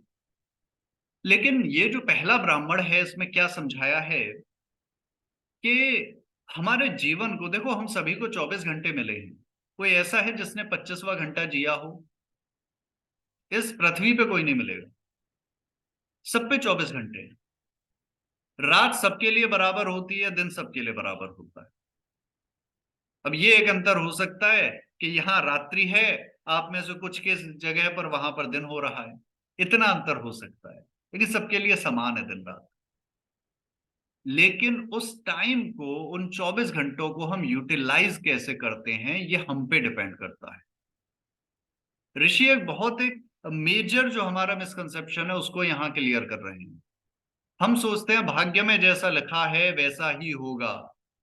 हाथ पर हाथ धर के बैठ जाते हैं, अरे जो होना है वो तो होना है। पर ऐसा नहीं है। जो आपका पूर्व जन्म के कर्म थे, कर्म कभी साथ में नहीं जाता। इस कंसेप्ट को क्लियर कर लीजिए। कर्म कभी साथ में नहीं जाता। कर्म करते हुए जो एक्सपीरियंस मिला है, जो अनुभव मिला है, वो साथ में जाता है। चित्त में कर्म को स्टोर करने का कोई फॉर्मूला ही नहीं है। चित्त में केवल एक ही प्रोग्रामिंग की गई है कि ये एक्सपीरियंसेस को स्टोर करता है। अब जो एक्सपीरियंस स्टोर हो रहे हैं चित्त में, वो एक्सपीरियंस ही आपका भाग्य कहलाता है।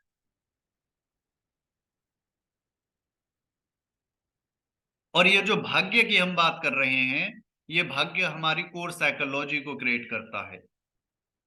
एक इंसान देवता की तरह सोचेगा, वो गंधर्व की तरह सोचेगा, असुर की तरह या सामान्य मनुष्य की तरह, ये उसकी कोर साइकोलॉजी यानी कि पास्ट लाइफ के एक्सपीरियंसेस पे डिपेंड करेगा। पास्ट लाइफ में किसी को मान लीजिए कि अग्नि से जलाकर मारा गया, इस जन्म में उसे फायर से क्या है, एक वो फियर है, फोबिया है, वहां उसे डर लगता है अग्नि से। तो पूर्व जन्म का जो एक्सपीरियंस था वो आपकी आज की साइकोलॉजी को डिसाइड कर रहा है। लेकिन क्या भाग्य ये निश्चित करता है कि आप ऐसा ही करोगे? सामान्य मनुष्य के लिए करता है। उसको 2 वक्त की रोटी चाहिए, उस पे उसकी कोर साइकोलॉजी हावी है। एस्ट्रोलॉजिकल प्रेडिक्शन दे दीजिए, कभी फेल नहीं होगी, सही जाएगी। असुर पे करेगा कार्य। क्यों? क्योंकि वो अपनी भावनाओं के कंट्रोल में चल रहा है। तो आप प्रेडिक्शन कर दीजिए एस्ट्रोलॉजी चार्ट देखकर कि इस समय ये होगा, और होगा निश्चित तौर पे। बदल नहीं सकता वो उसे, कारण वो बदलना चाहता ही नहीं। वो अपनी कोर साइकोलॉजी को फॉलो करना चाहता है बस। मारो काटो लड़ो बस। जो गंधर्व है उसके लिए भी फिक्स है सब कुछ, क्योंकि गंधर्व अपनी इच्छाओं से चलता है केवल।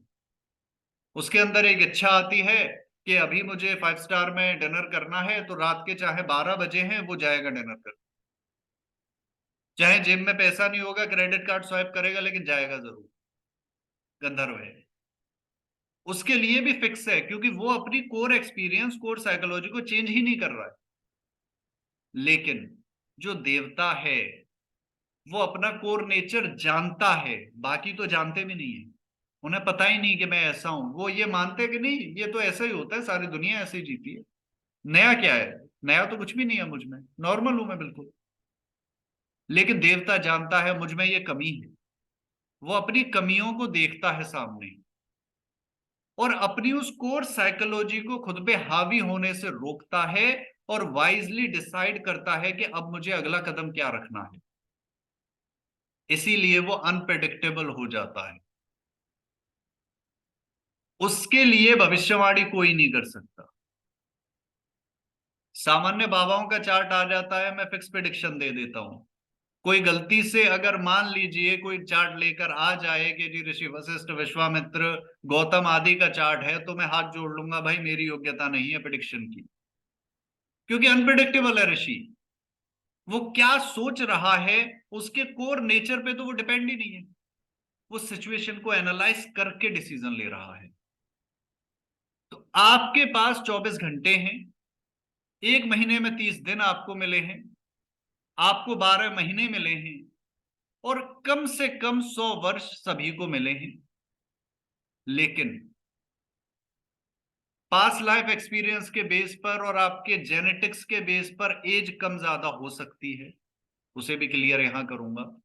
लेकिन अगर मुझे 100 वर्ष मिले, तो वो 100 वर्ष को जीना कैसे है, एक एक दिन, एक एक घंटे को जीना कैसे है, ये डिपेंड करेगा कि मैं किस कैटेगरी में फॉल होता हूं।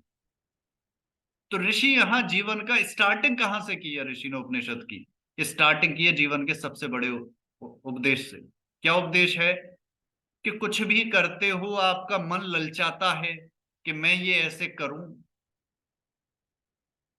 वो जो बीमारियां शरीर में आ रही हैं, जितनी भी बीमारियां हैं, चाहे वो इन्फेक्शन है, चाहे वो क्रोनिक डिजीज हैं, जो भी हैं, जितनी भी बीमारियां हैं, वो बीमारियां, क्रोनिक डिजीज की डेफिनेशन क्या है? जो अंदर से आती है।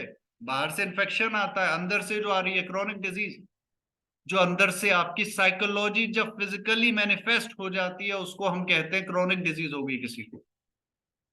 जब आपकी साइकोलॉजिकल डिजीज, आपका स्ट्रेस, आपकी नेगेटिव थिंकिंग जब फिजिकली मैनिफेस्ट हो जाए, आपके शरीर में उसका लक्षण दिखने लगे, तो वो क्रॉनिक डिजीज कहलाती है। तो ऋषि क्या कह रहे हैं कि 24 घंटे में आपने क्रॉनिक डिजीज को डेवलप करना है या आपने स्वस्थ रहना है, ये भी आप पर निर्भर करता है।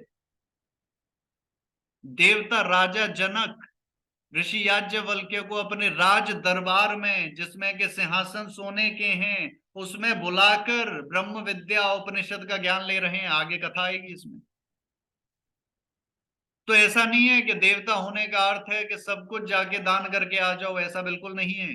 अरबपति खरबपति जितना बन सकते हो बनो, लेकिन एक एक घंटे पर, आज ये आपने एक प्रैक्टिस आज से स्टार्ट करनी है। एक डायरी बनाइए जिसमें पूरे दिन के 24 घंटे आप डिवाइड कीजिए, और दिन में 3 बार उस डायरी को फिल कीजिए। एक बार दोपहर के 12 बजे, एक बार शाम को 6 बजे, और एक बार अगली सुबह 6 बजे। 3 बार आपने फिल करना है डायरी को। आज के 24 घंटों में से मैंने पहला घंटा कैसे व्यतीत किया, दूसरे में क्या किया, तीसरे में क्या किया, इसको लिखिए वहां पर। आर्ली बेसिस पर अपने पूरे दिन को डिवाइड कीजिए। मंथ एंड हो जाए तो एनालाइज कीजिए कि पूरे मंथ में देवता बना, असुर बन के रहा, गंधर्व बन के, या सामान्य मनुष्य बन के। आधार कार्ड मत देखो कि मेरा वर्ण क्या है, वो डायरी बताएगी आपका वर्ण क्या है। और उसके बाद अपने आप को अपग्रेड करो। देखो इसमें दोष नहीं है, अगर आप मनुष्य कैटेगरी में आते हैं कि रोजी रोटी के लिए मेहनत कर रहे हैं, इसमें कोई पाप नहीं है। अपना और अपने परिवार का भरण पोषण करना ये हमारा अधिकार है, ये हमारा कर्तव्य है, ये ड्यूटी है। लेकिन हम अपने आप को अपग्रेड कर सकते हैं। तो सामान्य मनुष्य वो हिंसा नहीं करता, वहां हिंसा शून्य है। उसे कोई पीट कर भी चला जाए तो वो कहता है एक गाल पे मारोगे दूसरा आगे कर दूंगा। वो सामान्य मनुष्य है, शुद्र है वो। जबकि जो मनुष्य थोड़ा अपग्रेड हो जाए कि रोटी की व्यवस्था तो करूंगा, लेकिन कोई अगर मुझे मारेगा तो उसके लिए लठ भी उठाऊंगा, वो क्या है, वो सुर बन जाता है। असुर में से, क्योंकि वो हिंसा नहीं कर रहा, वो रक्षण कर रहा है। और थोड़ा और अपग्रेड होता है जब उसमें इच्छाएं भी आ जाती हैं। अरे क्यों भिखारी रहना है, गरीब क्यों रहना है आपको भाई, कि मैं तो 2 वक्त की रोटी से खुश हूं। क्यों खुश हो? राजा जनक की तरह बनो, राम की तरह चक्रवर्ती सम्राट बनो, क्या दिक्कत है? मैं तो सभी से कहता हूं, अगर तुम अरबपति नहीं हो तो तुमने जीवन बर्बाद कर दिया। पैसा जितना कमा सको कमाओ, लेकिन 1 अरब में से 1 करोड़ रख लेना, बाकी के दान करने हैं दूसरों की मदद में।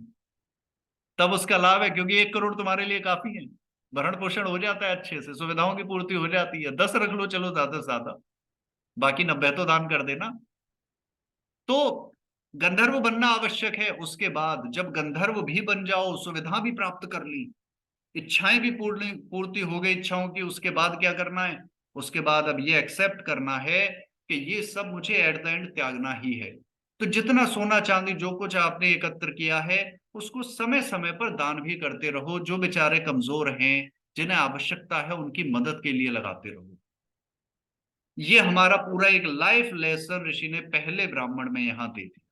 अब 5 मिनट एक प्रश्न के लिए लेंगे, उसके बाद आज की कक्षा को विराम देंगे यहीं। तो किसी का कोई प्रश्न है आज की कक्षा से जुड़ा हुआ तो आप पूछ सकते हैं।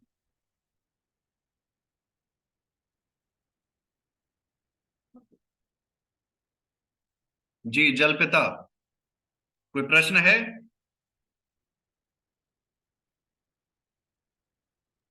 कुलबीर जी। हेलो। जी देवी जी, हाँ, किसने कहा? हाँ, अच्छा, स्वागत करें। मैं स्वागतिका बोल रही हूँ आचार्य जी। तो ठीक है। First of all I would like to thank you. Class बहुत ही ऑसम रहा। बहुत सारे, इतने सारे नॉलेज, टाइम लगेगा थोड़ा प्रोसेस करने में। तो anyway, so my question is, आपने फर्स्ट जब स्टार्ट किया था तभी यू टोल्ड के like there is shloka and there is mantra. So what's the difference between those? देखिए संस्कृत जब स्टडी करेंगे तो वहां प्रॉपर डिफरेंशिएशन समझ आएगा। तो इसी ओके। उपनिषद में आगे एक वर्णन आता है जहां गार्गी प्रश्न कर रही है, तो याज्ञवल्क्य कहते हैं कि इससे अधिक ज्ञान दिया तो तेरा सर ही फट जाएगा, टुकड़े हो जाएंगे जैसे तरबूज के हो जाते हैं। तो यहाँ कुछ ओके। परिस्थिति ऐसी है। तो संस्कृत में नहीं जाऊंगा गहराई में, बहुत सरल रूप में आप समझ सकते हैं कि जो 20,000 कुछ जो दिए गए हैं वेद में, चारों वेदों में, वे मंत्र हैं। उसके अलावा जो भी कुछ जहां भी जो दिखता भी है है। श्लोक या सूत्र के रूप में है। श्लोक अक्सर बड़े होते हैं, सूत्र छोटे से होते हैं, जनरल जो डिफरेंशिएशन। जब हम संस्कृत में जाएंगे तो और वहां गहराई से हम प्रॉपर उसको समझ पाएंगे। अभी छंद आदि ये सब समझाने लग गए तो बड़ी बोरियत हो जाएगी सभी को। हाँ, ओके, सामान्य आप थैंक समझ यू सो सकते हैं मच। कि जो वेद में है वो मंत्र हैं, बाकी जो शास्त्रों में जो बड़े बड़े हैं वो श्लोक हैं, जो छोटे छोटे हैं वो सूत्र हैं। जैसे चाणक्य नीति आदि में ये जैमिनी सूत्र हैं, ये सभी ये सूत्र हैं। जी। Okay, got it, thank you. और बताइए जी, किसी का प्रश्न? सेम थिंग टू से, बहुत ही अच्छा क्लास था, no doubt, lot to take in, and because ऐसी चीजें हम पहली बार as a class, I think for me as a class पहली बार कर रहे हैं, तो definitely it will take time to process, understand. शायद हम दूसरी बार भी देखें वीडियो, फिर ज्यादा समझ आए। बट मुझे एक चीज नहीं समझ आई, कर्म का जो आपने जो बोला हमें कि सो मुझे कर्म की बहुत ही अलग ही थियरी है। मुझे यानी कि being a Jain, we are Jain, and बहुत अलग जगह सनातन धर्म भी जितना भी थोड़ा बहुत समझते हैं, उसमें भी कर्म का theory is different than what आपने आचार्य जी बताया। तो कि कर्म कभी आगे नहीं जाता, उसका एक्सपीरियंस आगे जाता है। I think that's what I understood, if I am not mistaken. Hmm. तो वो थोड़ा एलिब्रेट या तो अलग हाँ, तरीके से कुछ समझा सके, बिकॉज हाँ, आई मीन थोड़ा बहुत एक्चुअली डिफरेंस आ रहा है उसमें। हाँ, वो डिफरेंस इसलिए आ रहा है क्योंकि सभी ने क्या हुआ, आपको कार प्रॉपर पैक थी वो दिखाई, लेकिन इंजन कभी बोनट खोल के किसी ने दिखाया नहीं कि उसमें अंदर क्या है ना। कार बड़ी सुंदर दिखती है, पर एक बार आप देखेंगे इंजन की हालत तो दिमाग चकरा जाता है कि अरे इसमें ये हो क्या रहा है अंदर। तो कुछ परिस्थिति वैसी है। कर्म का जो सिद्धांत है, कर्म सिद्धांत और मोक्ष का सिद्धांत, ये दोनों में दो यहाँ पर कहा जाए हाफ कंसेप्ट पॉपुलर हैं। कर्म फॉलो करता है, ये स्टेटमेंट सही है यदि सामान्य मनुष्य पढ़ रहा है। जनरली हम कह सकते हैं कि आपके कर्म जो है वो आपके साथ जाते हैं, सामान्य रूप से कह सकते हैं। पर जब आप एक मनोवैज्ञानिक, क्योंकि उपनिषद का 11 उपनिषद का पाठ करते हुए हमने साइकोलॉजी भी पढ़नी है, तो मेरा कार्य है कि मैं आपको उसी डेप्थ पे लेकर चलूं। तो वहां क्या है, कंसेप्ट चेंज हो जाता है। जैसे सामान्य मनुष्य को हम क्या कहते हैं कि आपके शरीर में टोटल इतने यूनिट ब्लड है, लेकिन कितने यूनिट ब्लड लिवर में स्टोर रहता है वो तो उसे नहीं बताते। उसे नहीं पता, वो डॉक्टर को पता है या कोई मेडिकल प्रैक्टिशनर है उसको पता है। तो वही कंसेप्ट यहां पर आ जाता है। कर्म जो है, आप जो भी करोगे, उदाहरण के लिए मान लीजिए किसी व्यक्ति ने आपको बुरी तरह से मारा। एक सबसे एक वर्स्ट एग्जांपल लेता हूं कि किसी इंसान ने आपको बहुत बुरी तरह से चांटे, लात, घूसे, जो भी था उसने बुरी तरह से आपको मारा। अब आप ये सोचिए, 1 वर्ष, 2 वर्ष, 5 इयर्स मैक्सिमम आपके जो वुंड होंगे बॉडी के वो सभी ठीक हो जाएंगे, बॉडी रिपेयर हो जाएगी। लेकिन अब आप इसमें ये भी देखिए कि आप आजकल टेक्नोलॉजी ऐसी है, और पहले भी थी, अथर्ववेद में दी गई है शल्य क्रिया, तो आप सर्जरी कराकर उसको जो घाव है, जो निशान है, उसको भी मिटा सकते हैं आज के समय में। या ना कि वो जो कर्म हुआ था तब किसी ने मुझे मारा तो बोन फ्रैक्चर हुई या कहीं ब्लड निकला, जो भी हुआ वो सभी जो निशान भी थे वो भी आज गायब है, मैं बिल्कुल हेल्दी हो चुका हूं। लेकिन जो वो एक्सपीरियंस मेरा था उस समय, जब उस व्यक्ति ने अटैक किया, तब जो डर आया, जो वो सफोकेशन फील हुआ, जो वो कमजोरी वहां पे फील हुई, एक लाचार सा जो अनुभव हुआ, वो एक्सपीरियंस भविष्य में भी कभी कोई मान लीजिए रात्रि में कहीं रोड पे किसी ने लूटा और मारा उस व्यक्ति को, तो उससे कोई कहेगा अरे रात को चलो एक बार घूमने चलते हैं लॉन्ग राइड पे, उसके अंदर एक साथ कंपन आ जाएगा, वो डर जाएगा क्योंकि उसको वही रात याद आई। तो जो एक्सपीरियंस है, हम उस कर्म को भी भूल जाते हैं। हमने कर्म में जो अब जो उसको जज करेगा, कर्म और एक्सपीरियंस, एक्सपीरियंस आपके साथ चलता है, आपके चित्त को, आपके सबकॉन्शियस माइंड को वो फिल कर रहा है और उसके साथ चल रहा है। एट द एंड उसी के बेस पे आपकी साइकोलॉजी बनती है, उसी के बेस पे आपको पेरेंट्स मिलते हैं। तो मुझे बड़े अकड़ू पिताजी मिले क्योंकि मैं अकड़ू हूं, मुझे माता ऐसी मिली क्योंकि तू ऐसा है, सीधी सी बात है। क्योंकि बच्चा माता पिता के जैसा होता है और माता पिता बच्चे के जैसे होते हैं, तभी उस घर में आए हो। ईश्वर मैच करता है कि भाई इसको देखो कि ये एलियन कहाँ फिट होगा, वहीं भेजो इसे। अनोखे पेरेंट्स नहीं मिलते। लेकिन वो किस बेस पे देखता है? वो देखता है एक्सपीरियंस के बेस पे, सबसे पहला एस्पेक्ट। क्योंकि आपके पेरेंट्स से आपको जो सबसे पहली चीज मिलती है वो सूक्ष्म शरीर मिलता है। जो स्पर्म है, जो एग है, उसके साथ उनका सूक्ष्म शरीर, जो एस्ट्रल बॉडी है, वो भी आ रही है बच्चे को बनाने के लिए। और वो डिसाइड करेगी आपकी साइकोलॉजी। तो सबसे पहले साइकोलॉजी का डिसीजन होगा एक्सपीरियंसेस के बेस पे। अब उसके बाद दूसरा क्या आएगा? आपका कर्म। अब कर्म की फिर पूरी साइंस वो अलग जाती है कि कर्म अच्छा था, बुरा था, उसके पीछे इंटेंशन क्या थी, उससे डैमेज कितनी हुई। उसके बेस पे ईश्वर दंड निर्धारित करेगा वहां। अब वो दंड किस प्रकार का होगा? आपकी एज। अब जो पेरेंट्स का सिलेक्शन हुआ है, ऐसे घर में जन्म दे दिया जहां पर जेनेटिक डिजीज थी, तो क्या होगा? कुछ समय के बाद एज, लाइफ स्पेन कम हो गया ना उस बच्चे का। तो वो कैसे डिसाइड हुआ? आपके कर्मों के बेस पे। तो कर्म के बेस पे जज जजमेंट देता है, लेकिन जो आपको फॉलो कर रहा है, जो आपके साथ चल रहा है, वो एक्सपीरियंस है। इसीलिए कुछ बच्चे होते हैं जो जन्म से ही स्कॉलर्स होते हैं, कुछ अच्छे सिंगर्स हैं, कुछ अच्छे राइटर्स हैं, कुछ अच्छे डांसर्स हैं, कुछ अच्छे फाइटर्स हैं। वो कैसे हैं? वो सभी हैं पास लाइफ में उन्होंने वो सब पढ़ा है। अब ये जो आप पढ़ रहे हो, जो इस लगभग 2 घंटे की क्लास में जो पढ़ा, ये क्या है? ये एक्सपीरियंस आपने गेन किया। कर्म तो वो एक अलग चीज है। तो क्या है? कर्म एक आउटर बॉडी है। उसके जब अंदर आप डिटेल में जाएंगे तो आपको वहां एक्सपीरियंसेस का साइंस मिलेगा, और उसी एक्सपीरियंस को हम बेसिकली भाग्य कहते हैं। उदाहरण के लिए मान लीजिए, आपको अब कर्म और उसमें एक अंतर थोड़ा बताता हूं।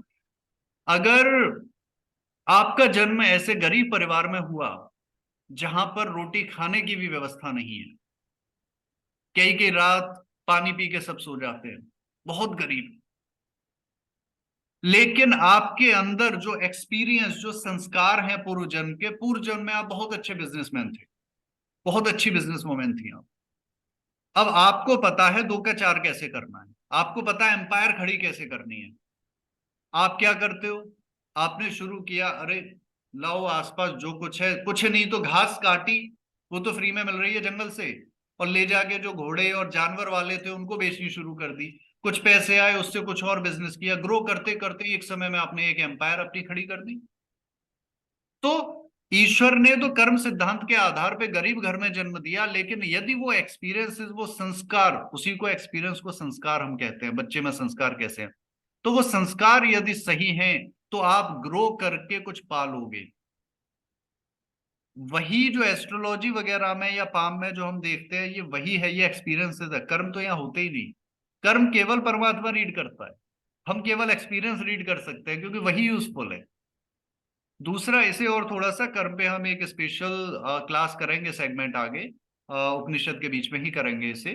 तो लगभग 10-11 डेज की क्लासेस होंगी, और उनमें पूरा एक कर्म फल को बेसिक टू एडवांस समझाएंगे। ठीक है?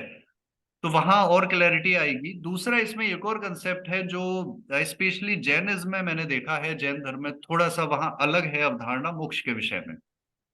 तो वहां भी, और शायद बौद्ध, नहीं, बौद्ध तो मानते ही नहीं कि आत्मा होती है। एक्चुअली जो ओरिजिनल जो बुद्धिज्म है, उसमें नहीं माना जाता कि आत्मा और परमात्मा अलग है। दे बिलीव, वो एक जीवीय सिद्धांत को मानते हैं। तो वहां जैनिज्म में जनरली माना जाता है कि मोक्ष में जाने के बाद आप वापस भी आप वापस नहीं आते हो। वहां कहते हैं कि आप एक बार मोक्ष मिल गया तो वो हो गया, ईश्वर में आपका मिलन हो गया। पर वेद जो है वो थोड़ा सा डिफरेंट चलता है। तो वेद कहता है कि इस संसार में कुछ भी फिक्स नहीं हो सकता, और आत्माएं जो हैं वो जितनी हैं उतनी हैं, क्योंकि आत्मा कभी जन्म तो नहीं लेती, नहीं तो न्यू प्रोडक्शन तो हो नहीं रहा। अब अगर सारी आत्माएं ईश्वर में मिल जाएंगी, और आत्मा कभी ईश्वर है, ईश्वर में ना कोई जुड़ता है ना उससे निकलता है, उसको काट सकते ही नहीं, उसका संभव ही नहीं है। तो क्या होगा कि सारी आत्माएं ईश्वर में मिल गई, अब इस संसार में नई आत्मा होगी ही नहीं नई सृष्टि को चलाने के लिए। तो वेद कहता है कि आत्मा मोक्ष लेती तो है, वो ईश्वर में मिलती नहीं है, ईश्वर के पास होती है। जैसे एक बच्चा माँ के गर्भ में माँ के पास होता है, पर हमें लगता है माँ के पेट में बैठा है, ये तो माँ के अंदर है, पर वो अंदर नहीं है, वो पास बैठा है, वो पूरी तरह से उसमें समाया नहीं है माँ में अभी, वो अलग एक एंटिटी है। तो उसी प्रकार से मोक्षावस्था में आत्मा ईश्वर के समीप रहती है, जुड़ी रहती है, आनंद ज्ञान प्राप्त करती है, पर अल्टीमेटली इंडिविजुअल एंटिटी बन के रहती है। और एक समय पूर्ण होने पर वो ड्यूरेशन मैं ग्रुप में मैसेज कर दूंगा वहां कितनी है, तो जो पूरी सृष्टि का समय है लगभग उतना ही है। तो उतने वर्ष पूरे होने पर वो आत्मा वापस आती है, फिर से जन्म लेती है, जिसे हम अवतार लेना कहते हैं, वहां से अवतार की डेफिनेशन आती है। तो ये कर्म और मोक्ष ये तो ऐसे विषय हैं जिसपे स्पेशल पूरा एक सेमिनार ही करना पड़ेगा, लगभग 10 डेज का, तब वो और ज्यादा वहां डाउट्स क्लियर हो पाएंगे। स्टिल आई होप कुछ डाउट्स आपके यहाँ क्लियर हुए होंगे आज। या हाँ, मैं इस पे ना ज्यादा और सोच के I might have a question, but thank you so much for explaining. जो भी प्रश्न आते हैं रिकॉर्डिंग सुनकर आप लिखिए, और ग्रुप में आप लिख सकते हैं, भेज सकते हैं, तो हाँ उसे जी। हम नेक्स्ट क्लास में फिर डिस्कस करेंगे सभी। जी, और बताइए किसी का कोई प्रश्न है मन में?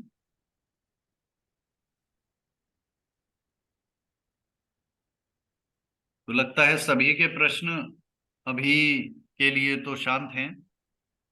अगली क्लास में बाकी मिलते हैं।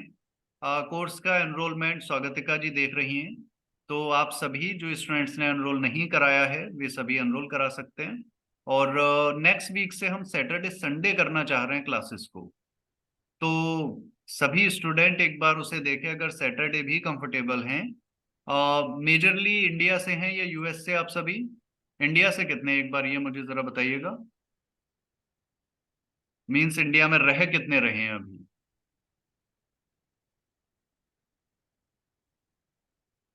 अभी व्यस्त हैं सभी। चलिए स्वागतिका जी एक बार ये देख लीजिएगा, तो संडे तो यही टाइमिंग रखेंगे मॉर्निंग का आपका यूएस का, और इंडिया का नाइट टाइम, और सैटरडे का एक बार देख लेंगे based on the comfort of every student. तो एनरोलमेंट डन कीजिए, और नेक्स्ट वीक मिलते हैं आप सभी से। दूसरा ब्राह्मण हम प्रारंभ करेंगे, पहले ब्राह्मण की रिकॉर्डिंग आपको प्रोवाइड करा देंगे मॉर्निंग तक, तो सभी सुनिए उसे, डाउट्स आते हैं उन्हें लिखिए और भेजिए। नेक्स्ट क्लास में डाउट्स पहले करेंगे, डाउट सेशन, उसके बाद दूसरा ब्राह्मण हम प्रारंभ करेंगे। ओम इति ब्रह्मा। ओम इति ब्रह्मा।